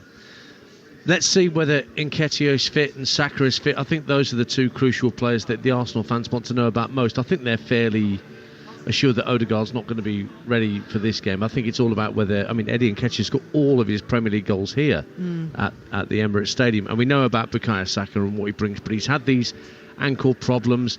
There's at least 2 games where he could have been taken off and hasn't been by Mikel Arteta because he just wants to keep him out there, which I understand, but... You've got to protect him, haven't you? Well, that's what me and Perry were talking about downstairs about, looking after the boy at the same time. You've got to sometimes protect him from himself. I know that they said at the beginning of the season that Bukayo Saka had a meeting with Mikel Arteta, and Arteta said that the top world-class players, they play 65 games a season, and that's what he wanted to do. But we did the Bournemouth game, Dance, didn't we, when Arsenal went 3-0 up when Kai Havertz scored. Yep. And I was actually saying you should be getting players like Bukayo Saka off the pitch, as you said there, just to protect them. There's one little stat for Mikel Arteta. He's beaten every team he's faced here at the Emirates as Arsenal manager. 24 teams, apart from one team he has never beaten. Burnley. Wow. And never scored a goal. Oh my goodness so me. There might be a little bit of a jinx going on. Oh well, there you go. The gauntlet's been laid, Ian Danter, because last week Perry Groves won the stat off. Oh, he always wins the stat off. I come up with the basic ones. He researches the screwball stats. Do you know what it is? It's because I'm an only child, right? And I haven't got a life. That's what it was. I spent a lot of time on my own when I was at school. Well, look, Burnley can't keep clean sheets. That's the problem. So if they're going to get anything out of this game, they're going to have to score at least 1 in order to get a point. But on their last 2 visits here, they have a draw and a win to speak of on their last 2 trips to this part of London. So if there are Burnley fans coming here of a superstitious nature, they might think that works in their favour today. But we know about Lyle Foster's absence, and that's important that he gets better and that he gets looked after. In his absence, Burnley have got to find a regular goal scorer because he's their top goal getter. It's up to people like Jay Rodriguez to make up for Lyle's enforced absence. Yeah, absolutely. And we'll talk more in depth leading into our 3 o'clock live and exclusive commentary here on Talksport 2 later on. Ian Danter is a blue nose, has his eyes keenly listening. Eyes keenly listening? Eyes keenly, no. Eyes on the screen, listening to our commentary of Sunderland against Birmingham. It's 1-1. The players are back out for the second half. It was an end-to-end first half, some calamity defending that we saw, and of course the return of Joe Bellingham against his former club. Nobody apart from him was going to get on the score sheet today, of course, is what Ian Danter thinks, and that is exactly what happened. Let's go back up to the Stadium of Light and find out how the second half is going to play out. Sit back and enjoy in the company of former Sunderland defender Mickey Gray and Mark Wilson. Cheers, Faye. The boozer to welcome out the official who's just come out of the tunnel here. Can't see any changes at the start of the second half, so the fun and games may well continue here up in the northeast, where it's just getting a little bit chilly this afternoon. Patterson is the goalkeeper for Sunderland. The back 4 of Huggins, Triantis, Seal and Hume. Pierre Ekwa is the holding midfielder with Patrick Roberts, Dan Neil, Joe Bellingham and Jack Clark behind Kasari Rusin, who leads the Sunderland line. And we're back underway here. Sunderland going from right to left as Dan Neil will bring it forward, and the first pass he makes is picked up by Miyoshi. So it looks like we're going to continue where we left off as Laird works the ball into the edge of the area, gets it back down the right hand side, floats across to the far post. Bakuna arriving late, couldn't get on the end of it.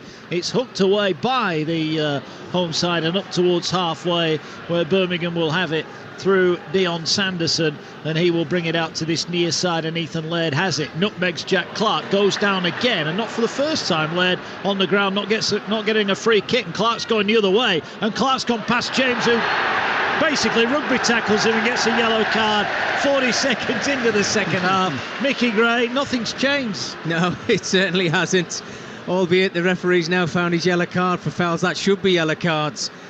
Dean Whitestone. I think, those boos as he was walking down the tunnel at half-time, he come out to those boos again. Let's hope he sorts things out in the second half. But yeah, Dan Neil, first touch again in the second half. Make sure it's a crisp pass, giving the ball away. So whatever Tony Mowbray said to his players at half-time, they're just not listening. But seeing a little bit of positivity there from Jack Clarke on this left-hand side. He's the go-to man, isn't he? The one gives everybody a spark. Take Birmingham defenders on there as well, and that's what I want to see more of, a bit more positivity. Yeah, free kick 35 out. They're going to play it out to this near side to Jack Clarke. Walks to the edge of the area now, tries to get past one. He'll square it to the edge of the box. It's given away and nicked away by Birmingham, and Birmingham will chase it as it goes forward. James closing down, but Patterson's got it. Give you that Birmingham lineup. Ruddy, the goalkeeper, then the back four of Jame, Ewu, Sanderson and Laird. Sunjic and James are holding two, with Bakuna, Burke and Miyoshi trying to get up alongside Stansfield, who starts up top. Ball played over the top, looking for Bellingham. Lovely first touch, edge of the area. Can he open up a shot? Into the D, shot blocked. It'll fall here on the near side for Rusin. He might have been better leaving that for Jack Clarke. Ball with Dan Neil.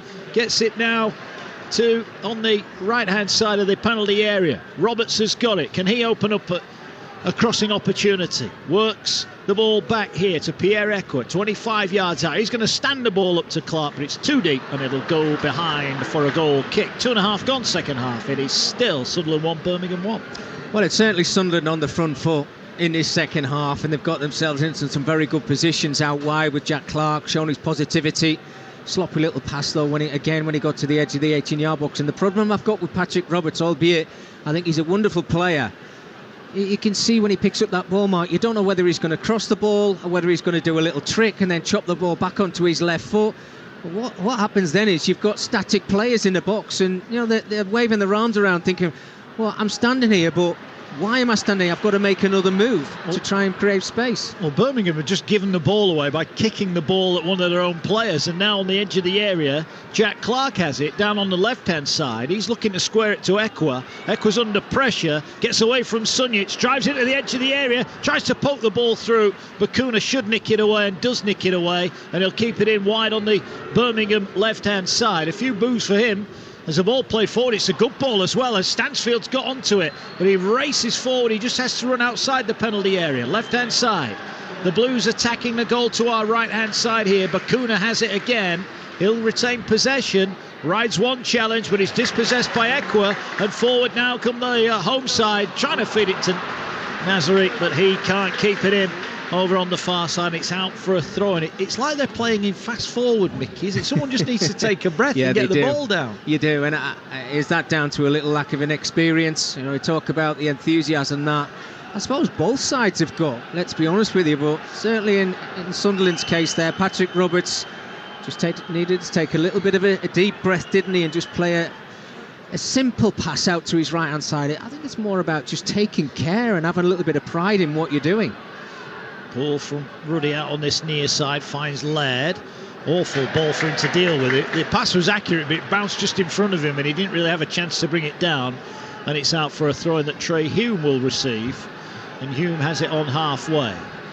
Interchanges passes with Bellingham, then we'll go back to Triantis, who's making his full debut, as is Seal as well, and Seal almost caught in possession there by Burke, gets it back to Patterson, and Patterson will clear it long. Bellingham wins a header. Rusin will bring it down, but he got challenged as he tried to bring it down, and Birmingham have got it back, and Birmingham will bring it forward now through the centre circle. They go. Cody Drama got nowhere to go, so he goes back. Who gets it on the edge of his own box, and Laird brings it forward, and Birmingham are trying to pass their way forward, but the pass intercepted, and now Rusin's got a chance on halfway. Gets it back to Hume. I think Rusin's worked hard. He's just not seen the ball in really good areas yet, has he? Yeah, I agree with that. I think it's probably frustrating for him, Mark. I keep going back to the two wide players for Sunderland. It's the centre forward. You keep making those runs, and if the ball's not coming into the box for you, then you're going to stop making those runs, and what happens is you start dropping a little bit too deep, As a centre forward, you end up playing pretty much in the midfield area. And here's Bakuna showing great skill. Well, his legs get on the end of the pass, they did, but he was stumbling as he passed it and he's given it away. And now Bellingham is driving forward. Bellingham will feed it to Clark. Clark's got Russin waiting in the middle. He drives to the byline. Clark pulls it back and it's cleared 6 yards away and hooked out on the near side. In fact, I think the referee said the ball actually went out of play before Clark crossed it, so it will be a goal kick in the end. Just a word tactically, we've seen Niall Huggins down the left-hand side dominating games. He's playing really well. Now he's playing on the right, and Trey Young's who plays on the right, is playing on the left. Are you surprised Tony Mowbray hasn't switched that back? Yeah, I am. I think Tony's probably had a look at who Birmingham City are playing up against them. You think of Miroshi, and I think over on this left-hand side, is Hume a better defender than Niall Huggins? Is Niall Huggins, I love to see him in them forward areas, and on a couple of occasions he's had shots from the 18-yard box, hasn't he? But it's just difficult, Mark, isn't it? I think when you lose 3 players before the game, it's so hard to try and sort out your back line. Yeah, I just wonder though, going forward, we've seen Huggins make a couple of runs that normally Jack Clark may have fed him, and Roberts is just that hesitation of pass maybe. Well, you also get that understanding between wide player and fullback as well, and I think making that change as well, there's no doubt it's upset the balance of the way Sunderland want to play, but that doesn't boil down to how many times I've seen them giving the ball away today. It's been really sloppy. You have to have that pride in yourself to make sure that your pass is complete to one of your teammates, and too many times, again, as I'm speaking, Sunderland giving the ball away yet again. It's happened so often today. And I think Tony at the end of this game will be frustrated and will say it was a sloppy performance. He will be. He would have admired that pass. Roberts just couldn't quite keep it in. Echo with a big crossfield switch and it goes out for a goal kick. We've had 7.5 minutes. You're live on Talksport 2. Mark Wilson with the former Sunderland and England man Mickey Gray here at the Stadium of Light. We'll get the team news from Dance in around about 15 minutes time for our second live commentary. Arsenal against Burnley to come. A lot of football to come as well during the week. International football. We've got an FA Cup replay as well. Horsham taking on Barnsley. You'll hear that live on Talksport 2 Tuesday at 7:30. Ollie Klink with the former Charlton man Darren Ambrose for that one. Then on Thursday, Georgia take on Scotland. Alex Crook with the former Scotland man Chris Owellamo. And then on Friday it's England-Malta. As here comes Sunderland now. Driving forward, Bellingham, he couldn't find Clark, who was unmarked edge of the area. He was under pressure as he went to pass it, but he tries to win it back, and eventually it's cleared away. But again, Sunderland just can't quite find that ball at the moment. A couple of chances they've had to get in, and they haven't quite executed as well as they should have done. I think both sides have been really sloppy in the final third, Mark. I really do. Because, as you mentioned, I think in the first half, it could have been 4-4 this game. It's been end-to-end. There's been some brilliant opportunities, but just wasteful. I think that's what you have to put it down to. Just take that little bit more care in that final third, and the goals will come. Yeah, so Stansfield have a couple of chances. Hasn't been able to get on the end, although he did provide the assist for Mayoshi's goal. So the ball now comes out to this near side. Sunderland have it. 1-1 at the Stadium of Light. Ekwa drives forward over the halfway line, into the centre circle. Gets it away now, finds his man. Ball played off by Dan Neal. He finds Huggins, who finds Roberts. Roberts looks up. There are 3 waiting in the middle. He goes back to Neal, who's got Ekwa with him. Ekwa, is he going to unleash the shot? No, he tries to pass it, and again that pass is blocked. And now Sunjic will look to clear his lines over on the far side and earns himself a throw-in. A couple of times we've seen Ekwa break in, edge of the area, Mickey. He's got 2 great long-range goals last time we were here. Are you surprised he's not had more shots? Well, look, I'm a big fan of Pierre Ekwa, I really am, but I think there's nothing like playing the obvious, Mark, and I think on certain occasions in this game he's tried the impossible. It's great when they come off, and I think when you are playing well, there's no question, try those things. Everybody likes to see somebody playing a wonderful pass or a through ball in between a centre-half and a full-back, but if the simple pass is in front of you and he's 5 yards away from you, give him the ball. Let him have the space and time to then play his pass, and that's how football works. That's how you get higher up the pitch and things start to work for you. But he's trying the impossible this afternoon, and I don't know whether that's because the cameras are here or what, but he needs to just calm himself down a little bit. Still 1-1 here. Last we heard, still 1-0 to Spurs in their game, which is live over on Talksport right now. Brennan Johnson with a goal that has Tottenham in front. Live and exclusive on Talksport right now. Nice flick from Stansfield, finds Miyoshi, who finds Stansfield, puts him down the right-hand side of the penalty area. He'll pull it back. Here's Ethan Laird now. Can he find a teammate? Squares it to the penalty spot area, and it's cleared away by Sunderland, who are looking to try and break, but they can't get the ball away from Jordan James. And his pass is given away. Now the break could be on. It's 3, potentially 4 on 3 here.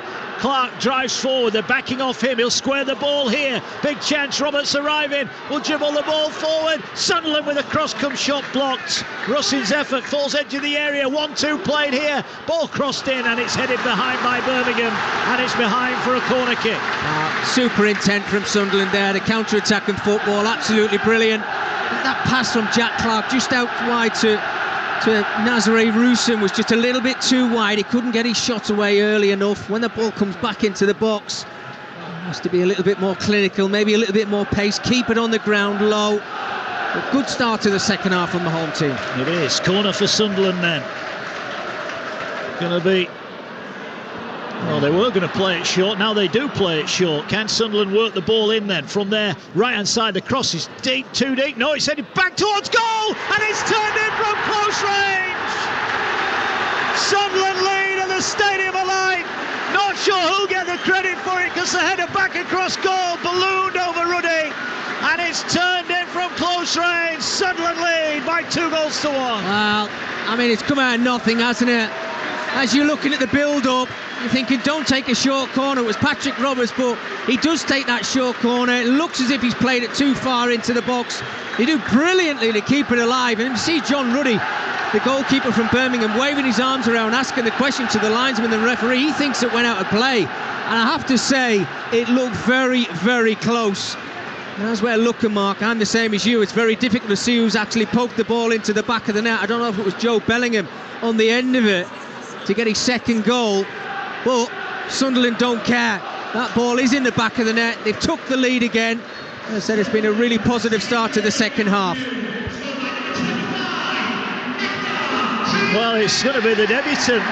The man who wasn't in the team, Nectar Triantis, has been given the goal. And it is 2-1 to Sunderland. Well, it's brilliant, isn't it? There you say. I mean, as that ball does come into the box, it is Triantis. I've got to say, very, very brave. Just has to get in there. Any contact with the ball, it's going to find its way into the back of the net. Look, it's a yard out, and he's just got to get something on it. Forces the ball into the back of the net. It's a brilliant finish. And now listen to that crowd. That's Patterson with a Cruyff turn, 6 yards out from his own goal, gets the ball away. Now he'll knock it long. It is Triantis who got the final touch. Thought initially when the cross came in, as you did, Mick, it was far too deep. But somehow they managed to keep it alive. And here comes Sunderland again now. Russin driving forward. Got runners with him, he might not need them. Into the edge of the area, works it out to Jack Clark. Clark now backs off, goes for the shot. I think it hit his own man. And it's poked away by Birmingham. And Birmingham survive. But the game now really opening up here. Sunderland lead at the Stadium Alight by 2-1. And the ball forward from Birmingham is cleared away, and Sunderland have got it back. Just what the home fans needed.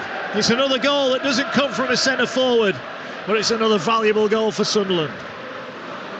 Well, somebody said it before me, Mark, but football's just bonkers, isn't it? What a game of football.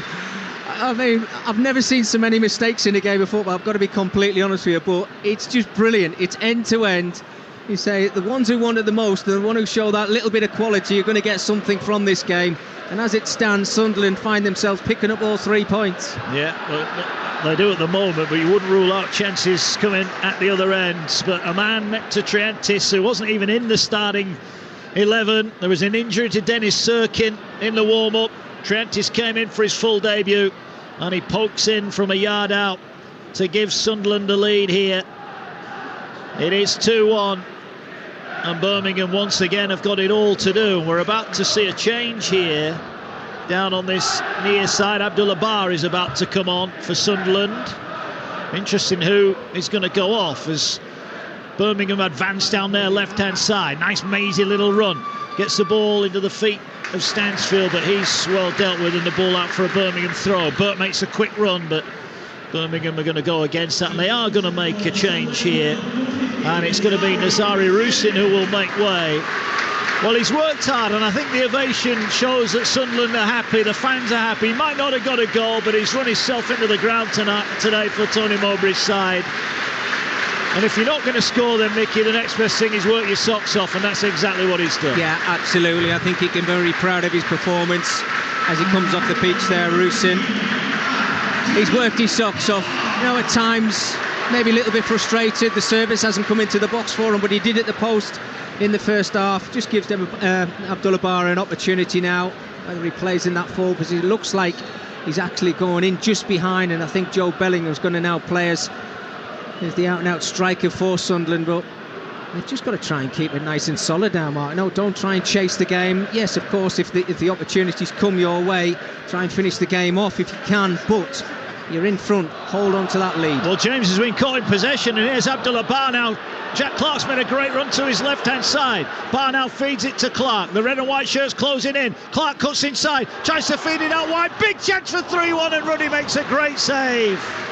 Hume couldn't finish it off, and it's good defending. Oh, good goalkeeping from Ruddy to keep them out. Still 2-1. Oh, what a chance. Massive opportunity there, Trey Hume. This time getting over the 18-yard line, halfway line. Got himself into the box. Lovely little reverse pass there from Jack Clark. Hey, it's a difficult angle, I have to say. He's trying to curl it round John Ruddy, who makes himself big and pulls up a super save. But could he have had the chance just to pull that one to the edge of the penalty area? And another big chance for Sunderland. Here's Clark from another short corner. The cross, not a good one. It's ended up 30 yards away from goal, right over on the far touchline. But Sunderland will keep it alive. Ball diagonally played forward. It's too deep from Ekwa, and it'll go out for a throw. And I've just seen a replay on the little monitor we've got here of the header that kept the ball in play. It was in play for the second goal, clearly in play. So Birmingham's protests were really ill-founded, and the ball turned in from close range. I'm not actually sure it came off. Triantis got a touch, but it might hit a Birmingham defender as well on the way. Well, he's kind of bundled his way into the position that he got himself in, Triantis, Mark, hasn't he? And you say it's just all about bravery, and so hard when you're facing your own goal if you're a Birmingham defender to clear your lines in that position. And that's why I said any contact, the ball will find the back of the net. And I think a lot of Sunderland supporters are probably thankful that there's no VAR. Yeah, 2-1 it is here. Sunderland in front at the Stadium of Light. They have been better second half. As I say that, they almost get caught in possession, but they find Bar on the half turn in the centre circle is muscled off it by Awu. He finds Sanderson. He gets it away to Bakuna, just his side of halfway, cuts in, looking for a ball forward. Patterson should be there first, he is. And he'll chest it down in his yellow goalkeeping jersey, and he will collect it just inside his own half, and he'll bowl the ball out, and Sunderland will play forward. I think they've kept Birmingham at arm's length, haven't they, second half? Although every time I say something good about Sunderland, they give it away, Mickey. Here's Stansfield again. Gets it to Laird. Laird on the right side, level with the edge of the penalty area. Four Blues wait in the middle. Goes outside, tries to stand up the ball. It's a good ball to the back post. Bakuna couldn't get on the end of it, and the clearance is it's a slice behind for a corner. They could possibly have done better there, Sunderland, but they'll take that. That was a good bit of play from Ethan Laird. And in the end, it was Huggins who puts it behind for a corner from Birmingham. Yeah, he's certainly been one of the pluses, hasn't he, Ethan Laird, for Birmingham City. Energy to burn down this right-hand side. Loves to overlap. He's wide player. Here's Miyoshi, puts the ball in. Headed away by Hume. It'll fall 30 yards out. Cody Drama recycles possession back to Bakuna. You're live on Talksport 2. Mark Wilson and Mickey Gray with you here at the Stadium of Light as Bakuna runs into trouble. Drama did well to win the header there up against Bar. He was stronger than Bar, and he needed to be. You can see now that as Birmingham are starting to commit some bodies forward, the break is definitely on, isn't it? Oh, absolutely, yeah. And I think the more this game goes on, you hate talking about the lack of goals, Mark, don't you? But you just cannot see that there's not going to be more goals in this game the way the game's been so far. It's so open.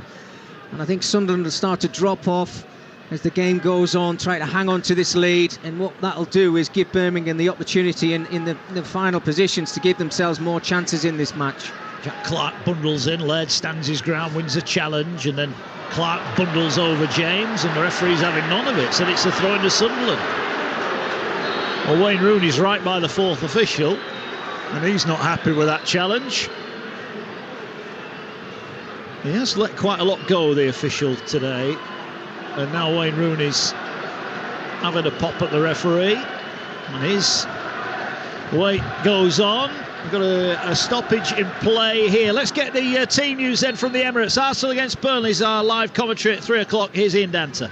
Cheers, Mark. One change for Arsenal. No Ben White in the squad today, unspecified injury. So Alexander Zinchenko comes back in. Tomiyasu switches to right back from left back. Unchanged Burnley from their last game, the home defeat to Crystal Palace. Live at 3 o'clock here on Talksport 2. It's Arsenal against Burnley. Come on, Blues. Well, they've got the ball now, Dance. Here's Bakuna, edge of the area, and again it's Sunderland giving the ball away, trying to play out from the back. Here now is Ethan Laird. Melissa to Dance and Perry on the way home as Laird thinks he's won a corner here. I thought it came off him. No, it didn't. It is a corner. So the Blues are just starting to get some possession, but Mickey Gray, probably 2 or 3 times in the last 5 minutes, Sunderland getting caught in their own half. There's no need for it. Yeah, it's silly, giving the ball away. We've been talking about how sloppy the game's been from both sides, giving the ball away, certainly in wrong positions. And Ethan Laird again down that right-hand side, just committing himself, throwing his body at it when he sells his side a corner here. A big opportunity for the away side. Yeah, Miyoshi's got it. Everybody back for Sunderland. Ball fired in towards the near post, and the keeper somehow collects that in front of his own defender's face. That was a great collect from Patterson. And Sunderland have it back. I'll be checking them gloves, Mark. I think there must be some super glue on them. Impossible for Patterson to pick that out of the air like that. Yeah, brilliant goalkeeping. Yeah, he saved that penalty last week at Swansea. Oh, they're doing it again. Dan Neil, though, finds Barr. Barr makes a great run across the field, but he's challenged and loses the ball out to Ayew. And now the ball forward, Burke just couldn't take it in. And Patterson says enough's enough. Let's get it up towards halfway, where Joe Bellingham does really well. Brilliant first touch. Finds Roberts. Roberts down the right-hand side. Bellingham sprinting forward now. Roberts doesn't find him, uses instead Huggins. Huggins looking to drive the cross in, it cannons off a Blues defender, and it's behind for a corner. And that's what they can do on the break, Sunderland. They're so happy on the break. They're quick, they're direct, and Bellingham's touch really created that move. Yeah, absolutely. Great play from Joe Bellingham. No, he didn't come to this club to be a centre-forward, but when he's been called upon, never really lets anybody down. His hold-up play was absolutely superb, and I love to see an overlapping full-back there. Patrick Roberts didn't hide away from the fact he had to play that ball out to his right-hand side. Here's the corner, floated towards the back post, where Hume's going to head it in towards the edge of the area, and it's hooked away by Stansfield. Miyoshi's giving chase, but he's beaten to it by Huggins. We're about to see a change for the Blues. Siriki Dembele is about to come on. He's stripped and ready to go down below us, and we're seeing a double change incoming as well for Tony Mowbray. So we're going to get quite a few changes in the next minute or so here. You can see that Adil Awashish is about to come on as well for Sunderland. We'll confirm those in a moment. There's a ball given away by Sunderland in midfield. Neil, I thought he should have collected that ball, but James beat him to it, and now he feeds Miyoshi, and now the Blues are coming forward. Miyoshi cuts in towards the edge of the D, just showed too much of it. It'll fall to Bakuna, who hits it, but Patterson is right behind it. The 25-yard shot worth the effort from Bakuna, but it's comfortably saved by Sunderland. It remains 1-1 here. We've had around about 68 minutes here on Talksport 2. Well, they're so open, Sunderland, aren't they, at times? And when you think, you're playing at home again, they're down the other end as I'm speaking right now. Here's Bellingham. Again. He's got past one, and he opted to. I don't know if it was a shot or a cross. In the end, it was probably neither. He actually had a bit more time than he thought there, didn't he, Joe Bellingham? And he did. Straight at Ruddy. He did, yeah. I mean, he was probably looking for one of his teammates to maybe catch him up a little bit because it was a long ball. He got himself into a 1v1 situation. Tight angle, I have to say, for Joe Bellingham. I said before, I think as an away team, the amount of chances that Wayne Rooney's Birmingham City have had in this football match so far, he has to take the positives. I know it's a long way to go and we're not finished. They might get something out of the game, but lots of positives. Yeah, I think Ethan Laird's been a positive as well. He's got the ball down the right-hand side. Oh, Miyoshi overran him. Now he puts the cross in. It's volleyed away Only as far as James, and Sunderland fans are getting frustrated here because they're getting pushed further and further back. Ball wide on the Birmingham left-hand side, driving through a couple of tackles. Shot comes in. Did it take a touch? It did. It's behind for a Birmingham corner. Still, Siriki Dembele waits to come on. Eliza Mayenda and Adil Awashish about to come on for Sunderland. In fact, we are going to get the changes now. So more substitutes incoming. We'll start with Birmingham, and it is going to be James, I think, that's going off. Jordan James, has he seen that his number's up? He has. He's just made it into the penalty area. Now he's having to come off. So Jordan James makes way. He's replaced by Siriki Dembele. And we're going to see two changes for Sunderland. Mayenda is about to come on, or are they going to wait? I think Tony Mowbray is going to say no, we'll wait until after the corner. So the subs for Sunderland will wait. Dembele's come across. Well, they've got an easy short corner here if they want one, Birmingham, because the subs just walked on and walked straight down to the corner flag. Bar wanders across just to close down the space. Bakuna will deliver it. Birmingham looking for a leveller. Good ball in, bouncing around in the area, echoed in really well, and then Barr just hammers it away towards the halfway line. Patterson is down, as is Iwu for Birmingham. Both now back on their feet, and Birmingham will have the ball back on the halfway line. It is still Sunderland 2, Birmingham 1, but it's Birmingham who are growing in the ascendancy. Laird again down the right. Oh, he's gone past his man too easy. Pulls it back to Mayoshi here. Mayoshi had the chance to shoot, and Ekwa somehow gets the ball away from him, but only as far as Sunjic. Sunjic's cross shot is cleared away. Barr brings it down. He can't get it away. Ekwa then plays it out on the far side. Sunderland at the moment cannot get the ball away from their own 18-yard box. Dembele has it. Wide on the Birmingham left-hand side, and the ball out for a throw-in. Will we now see Tony Mowbray make his two changes? We will. And it's going to be Patrick Roberts who makes his way off. He goes off for Eliza Mayenda. He gets a good ovation, Roberts. Been busy down that right-hand side. And also coming onto the field is Adil Awashish. And he is coming on for Joe Bellingham, who makes his way off. So Joe Bellingham is going off. Got his goal against his former side. It'll have been an emotional day for him as he makes his way from the field. Well, changes that probably needed to be made, Mark, just to give both sides a bit of a breather, because it's just been non-stop again in this second half, end-to-end football. And it's kind of got a feel of the first half where Sunderland got off to the better start, first 20 minutes, 25 minutes of the game, and Birmingham came on strong.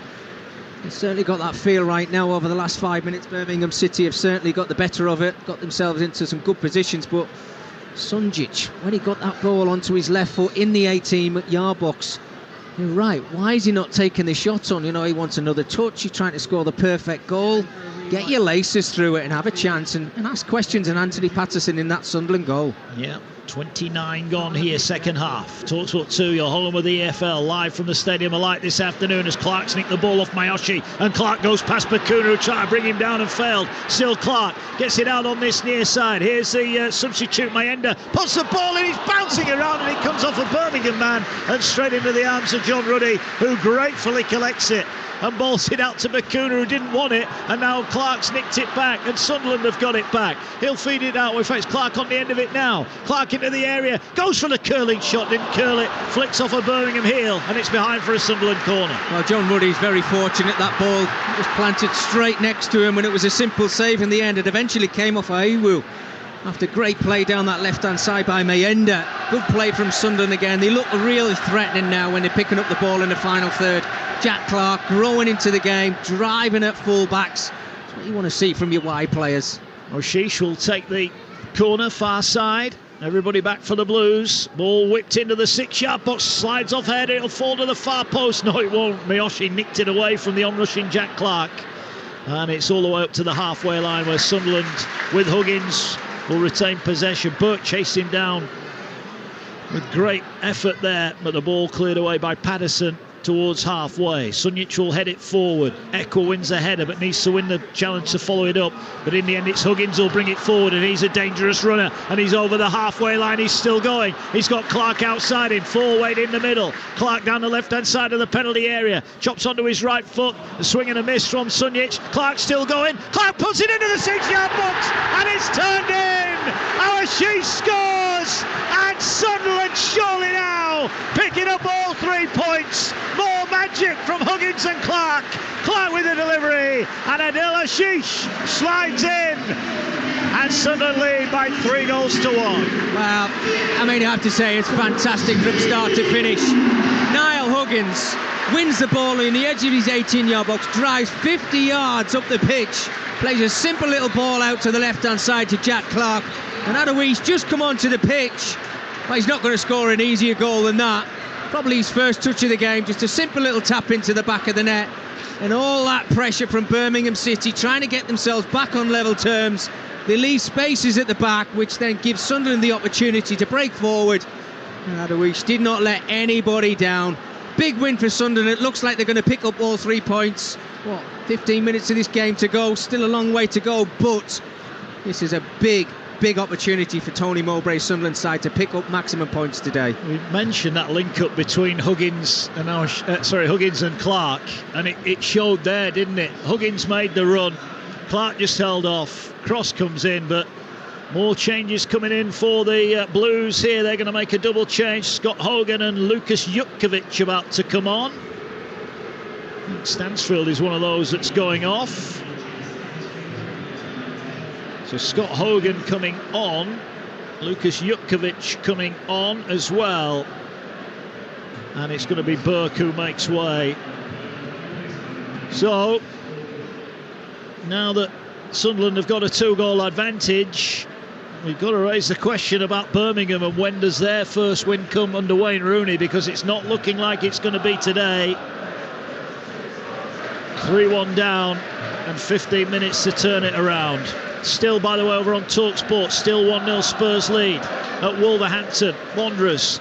Brendan Johnson with a goal inside the opening 5 minutes. Goals as they go in with Adrian Durham on Talksport from 2:30. Here on Talksport 2, Arsenal Burnley. But Sunderland looking like they're going to get back to winning ways unless we get a great comeback from the Blues here.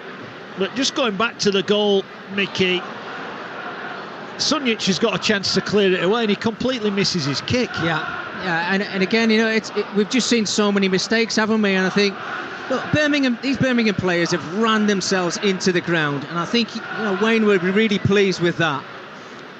2 centre forwards, I mean, he's just made those changes. I mean, they're going to go for it now, and why not? You find yourself 3-1 down. They're bringing Hogan on, they're bringing Jutkovic on, because they've got to try and get something out of the game. But you can certainly see the signs from Birmingham City that they're starting to improve. See the confidence starting to flow through the veins of the players. But this little bit of naivety that's there when they give the ball away, ball watching a little bit too passive to play against. There's certainly things over the next couple of weeks with the international break with Birmingham City. Wayne has got to work with his team and his players to find that winning formula again. He has, and now the danger is that Sunderland like playing on the break, and Clark brings it forward. He just had to wait for the ball to fall under his spell. He fires it into Barr, who couldn't control it, and it goes all the way through to the keeper. So Ruddy will have it back. It's 3-1 here. Adil Ashish's first goal for Sunderland. It comes in his 8th league appearance, all off the bench. But another goal, and now a chance, and here is Awashish now down that far right-hand side, just waits for support to arrive. They don't need to go gung-ho here, Sunderland. They've got the game in the palm of their hands. 13 minutes remaining, and they have given it away. And now there's a chance to drive forward. Hogan's got Jutkovic with him. He's not going to use him. He's going to go for goal. And from 25 yards out, Patterson diving away to his right-hand side is relieved to see that go the wrong side of the post from a Birmingham point of view. Still 3-1. Well, and that's the silly little passes that you give away in your own half. You know, no pressure on you whatsoever. Sunderland trying to slow the game down, use that game management. You know, again, a silly little pass. And, I mean, Mark, honestly, I don't think I've ever commentated on a game where both sides have given the ball away so much with no pressure on them whatsoever. I mean, Anthony Passadon's just had the ball there, no pressure on him whatsoever, trying to play the ball out to his right-hand side. kicked it into play. Yeah, it wasn't the best. Long ball forward here. They're trying to break again, Sunderland, as Ekwa just couldn't get on the end of it. Bakuna is playing more centrally now. Gets the ball away to Laird. Laird down the right, looking to offer a cross if he can. There are 3-4 blue shirts waiting, and he'll earn a throw in down this near side. Well, Tony Mowbray often praises his side for playing football, and they've scored 3 goals today and could easily have scored another 3, and I dare say I'll probably say it's the worst we've played all season. Yeah, I agree with that, because it's there for everybody to see, and again, it's just... Well, Mayoshi's just trying to control the throw and he's kicked it straight out of play. So it's becoming the same for both sides. It's infectious, Mark, isn't it? I think both sides are making these silly mistakes, and I think both managers will come to the end of this game, come what way the result is, and just say, look, we're too scrappy today. We've got to kind of sort things out. Certainly when we're in possession of the ball, it's okay working hard, which both sides have done. I think, playing against better sides, if you're thinking about the top sides in the Championship at the moment, your Leeds United, Ipswich Town, Leicester City, if you made mistakes like you've done today, either side, Birmingham or Sunderland, I think both sides would have been on the back of a hiding today. Yeah, they would be, but Tony Mowbray, we know what we get with his side. They do put the ball at risk more often sometimes than they should do, but they do it because they're trying to score goals, and they have created an awful lot of chances today as Clark just bundles into Laird, and that will be a throw-in. A free kick down below us. But Birmingham, well, they're going to throw everybody forward here, and if they could get one, we know Sunderland are not the most resolute defensively, so anything could happen. Can they get a second goal for them and look to put the ball in towards the penalty area? You're live on Talksport 2. Ball is flicked on, but it's away from Dembele, and it will be cleared away. We mentioned that they haven't got a striker of note. As here, Birmingham picked the ball up and have a pot shot from, what's that, 35 yards in the end. Cody Drama just had a lump at goal, and it's way over the top. Yeah, he can't be taking shots on from there. And Drama, he's had a really good second half, I have to say, Cody Drama, over in that left back position, but I mean, he's 35 yards out. He's got players in front of him. He just brought on 2 fresh centre forwards in Jukovic and Scott Hogan. Got to try and use them. Jukovic, we know he's a real threat in the air, certainly, and Hogan knows where the back of the net is. Well, they're making more changes here. Gary Gardner is coming into the action, as is Marcel Oakley. So Gardner and Oakley on. The point was being about, I was going to make about Sunderland, but I'll wait a minute, because Sunderland are playing out from inside their own 6-yard box here. Crowd of 40,922 in here, looking for another goal for Sunderland, as Sanderson is being harried on the edge of his own area. Ball breaks away from him, but Awashish couldn't get the ball, and it's hammered away for a throw-in on this near side. Mayoshi and Laird were the 2 that made way for Birmingham.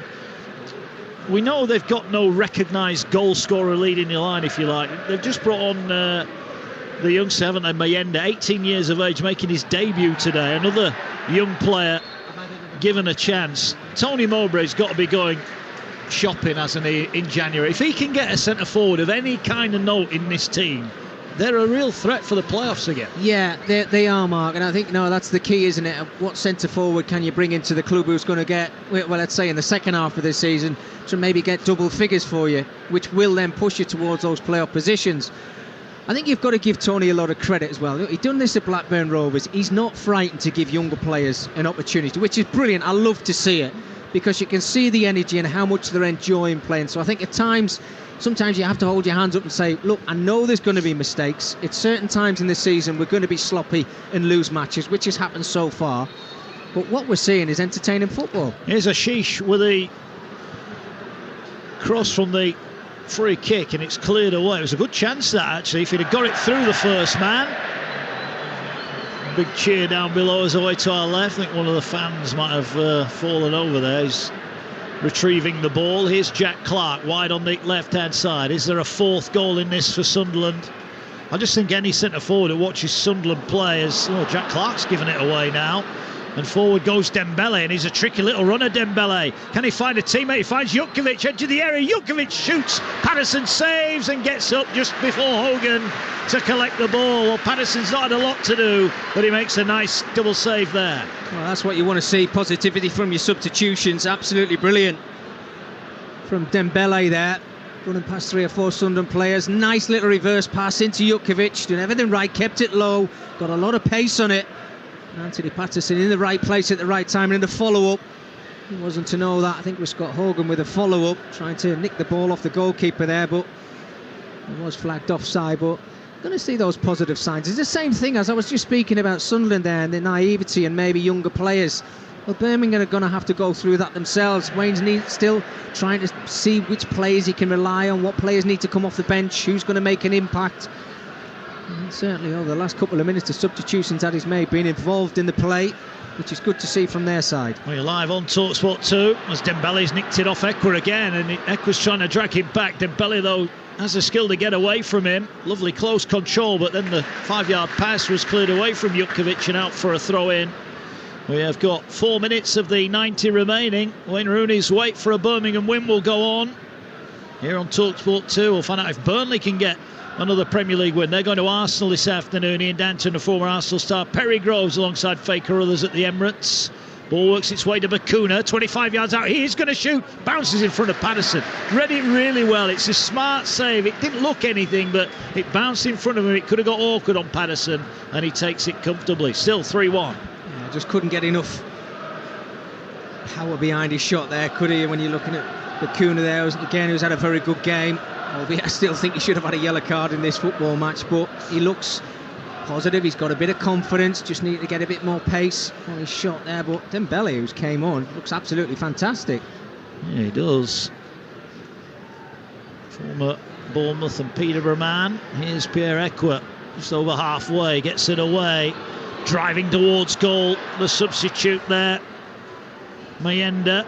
Now the ball out of play on this near side, and we're about to see Mason Burstow. He will get the final few minutes, and Jack Clark, Sunderland's top scorer, might not have added to his tally today, but he's had another big part to play, and the Stadium of Light rises as one to applaud him from the fields. Another good performance. Surprisingly passed up that opportunity early on when we felt he could and maybe should have scored. But another hard-working performance from Jack Clark, and Tony Mowbray leading the applause down at pitch side. Yeah, he's been fantastic. Certainly grew into the game, Jack Clark. Real impact in this football match yet again. I don't think there's any player in the Championship as good as him at running with the ball and taking pressure off your back line from his own defensive areas to the opposition's area, and he's certainly put his shift in today. There's no question about that. Ball here to Mayenda, does well to get it back to Trey Hume, who was brave and he got the ball away. I think the referee was going to blow a free kick there. Hume got clattered, and the fans are a little bit unhappy with that. I wonder if that's one where the referee could still try to play the advantage and then bring it back, because that was a foul challenge. The advantage might yet pay off, because Barr's got it on the far side. He'll work it out to Adil Awishish, who's looking to whip the ball in. It's in, and a chance for Burstow, who's just come on. 12 yards out, didn't quite get the power behind it, and it's saved by Ruddy down low to his left-hand side. Still 3-1. He certainly saw that one late, didn't he, Burstow? As a come to him, he just had a poker leg out. Again, it was a really good ball into the box. Got away from his marker really well, but again, Sunderland starting to dominate possession again in this football match. Here now is Barr driving into the area. Tries to go round one, little back flick takes him into the box. Can he find a cross? He's going to have to work his way back. Huggins is there if he needs him. Lays it to Ekwa, who is going to shoot. Ball bounces off a blue shirt of Sanderson, and it's played out on the near side. Jutkiewicz. Birmingham all of a sudden are starting to pass the way out of their own half when maybe they need to be a little bit more direct, and that was a direct clearance out there from Triantis. What a day it's been for him. He's made his full debut and we believe scored the goal, and wasn't even in the team at 3:15. So quarter past 12 I should have said today. That's sometimes how it works, isn't it, Mark? I think, he's had no pressure on him all week, no pressure on him today, and a couple of minutes before kick-off Somebody says you're playing in the starting 11. Here's Mayenda again, driving forward here. They're backing off him. He's on his left foot. He's going to shoot. And that hit Ruddy, I think, in the face and goes behind for a corner. Well, his own debut, Eliza Mayenda. That was a real direct run, and he almost had his first Sunderland goal. It's absolutely brilliant again, isn't it? All comes from yet again another mistake from Birmingham, giving the ball away. But when Mayenda picks the ball up there, he just tries to work it onto his left foot, gets into the box, gets enough pace and power on his strike.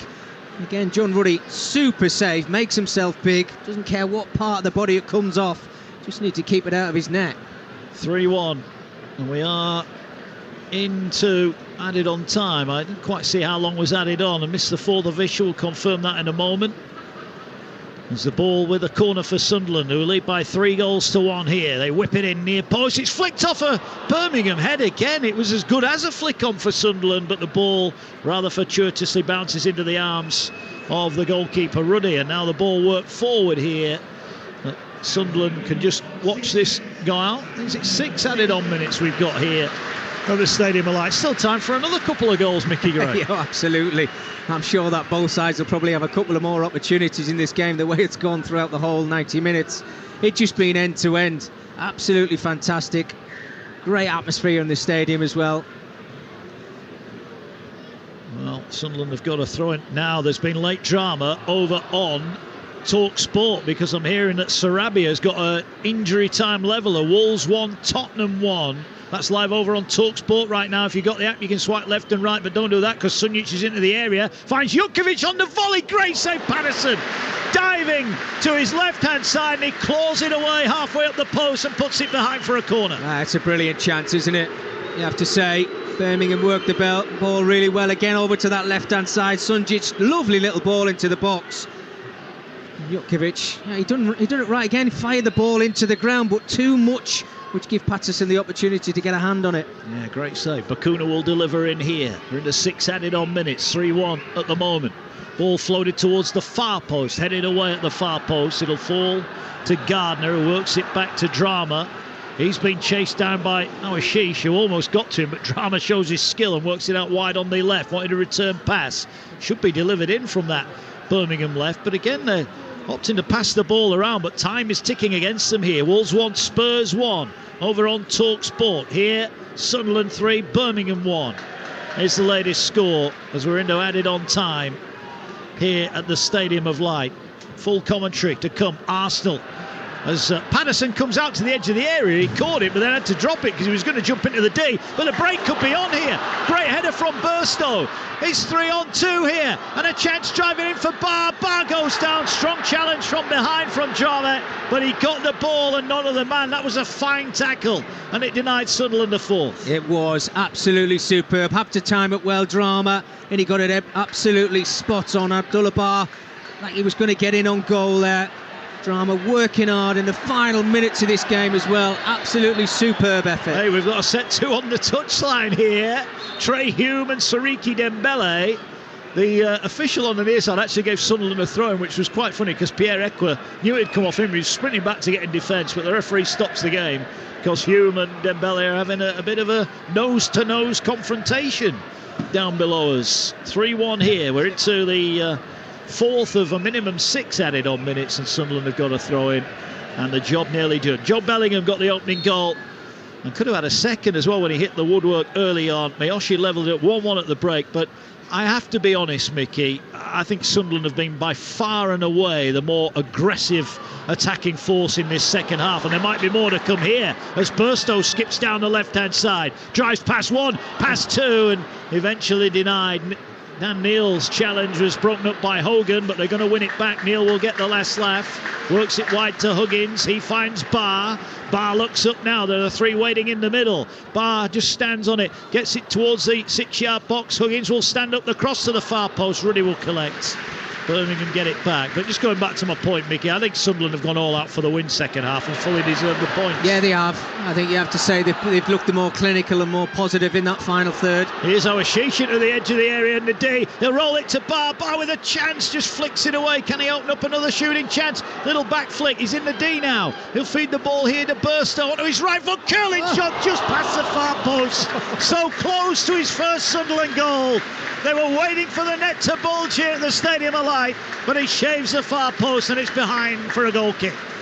Well, I did say there would be a couple of opportunities for either side in added odd time. That's one each, so there's still more time to come, Mark. But yeah, going back to Sunderland, I do think they have been a little bit more clinical in this second 45 minutes. They come out with a little bit more intent than Birmingham City. I think maybe Wayne's thinking, right, well, if I can come away with something, it's a positive result. But there's so many positives from this Birmingham City team, and I think moving forward, you'll see them start to win football matches. Absolutely, they've got too many quality players from what I've seen on the pitch and the players who've come off the bench. But yeah, it's down to putting the ball in the back of the net. I think that second goal might have actually gone down as an own goal as well, Mark. I think it came off Sanderson in the end as well. But yeah, absolutely brilliant. Scored the goals at the right time, and I think Tony Mowbray there'll be more relief than anything else when he picks up the win today. Yeah, he will indeed, but well, they say it's a sign of a good team when you don't play well and win. Birmingham might yet have the last word as we move into the final few seconds. Hogan tried the cross and he had support on his outside there. I think he really should have used the overlapping Oakley. He didn't. Patterson comes to collect, and now all eyes on the official as to how and when he'll end this game. And I'm hearing, we said there was late drama over on Talksport that Wolves had equalised. Well, it gets better than that because Wolves have got a late winner. It is full time here at the Stadium of Light, but it's Wolves 2, Spurs 1 over on Talksport right now. But here, well, the Stadium of Light might not have seen a majestic home performance, but they've seen a home performance that was full of effort and endeavour, and in the end it was full with 3 goals. Joe Bellingham gave Sunderland a deserved lead after they started really well first half. Bellingham tapping in from close range against his former club to open the scoring. We saw Bellingham hit the woodwork, we saw Russin hit the woodwork, but Birmingham then grew into the game after Sunderland made errors coming out of their own area. Stansfield supplied a fine ball for Mayoshi to drill in from close range, and it was 1-1 at the break, and the feeling was Birmingham could well go on and win it. But Sunderland came out full of aggression second half. A set-piece move was kept alive at the far post. Nectar Triantis not even in the team 15 minutes before kick-off. He thought he'd got his first Sunderland goal on debut. It will officially go down as a Sanderson own goal after it was bundled in from inside about a yard out. But then the third goal, Adil Awashish with his first goal for Sunderland after good work from Niall Huggins and Jack Clark down the left. Clark's delivery, and there was Awashish, couldn't miss from inside the 6-yard box. 3 goals to 1 for Sunderland. For Wayne Rooney, his wait for a win goes on. They were a little bit disjointed, the Blues, here today. Plenty of work for them to do over the international break. But for Sunderland, well, they'll feel this was a below-average performance. They've got 3 goals, they've got 3 points. They're in the top 6. It entered the Stadium of Light. Sunderland 3, Birmingham 1. Thank you very much, Mark Wilson. A hugely entertaining 90 minutes worth of football up at the Stadium of Light. Mickey Gray. Were Sunderland the worthy winners in the end? Yeah, I think you have to say yes to that, Faye. They certainly showed more intent when they came out in the second half, and when that second goal went in, you could see Birmingham were looking for the equalising goal, but that meant they had to leave gaps and spaces in behind, which then Sunderland capitalised on. So I think, albeit a fantastic game of football from end to end and from start to finish, but Tony Mowbray will have to be a little bit relieved because there was so many mistakes in this game, I have to say. But me and Mark have absolutely loved it. I'm sure everybody at the stadium's loved it as well. It was a game for the neutral, that's for sure, wasn't it? Yeah, absolutely. And, you know, some dreadful defending from both sides, but ultimately some decent goals within that as well. Sunderland move up to 6th as well, but there's definitely work to do for Wayne Rooney's Birmingham. But you think that, you know, the work is being done and you can see it, but they've got to turn that into points, don't they? Yeah, absolutely, yeah. I mean, I thought earlier in the game they looked a little bit passive. maybe a little bit of naivety in their play as well, but they've got some real quality players. You know, I was really impressed with Ethan Laird down the right-hand side. Bakuna, albeit I think he should have found himself in the book with the yellow card. I thought he had a really good game today. You know, Sunjic, Miyoshi down that right-hand side. They've got some quality, but I think when he gets things right defensively, Wayne, they've got no doubt in my mind that they'll start to climb up the table. Brilliant stuff as always, Mickey Gray, Hall of Famer at Sunderland. It's been a pleasure to be in your company this morning. A safe journey home for you and Mark. This is Game Day Live on Talksport 2. What a cracking day that was. Finished Sunderland 3, Birmingham 1.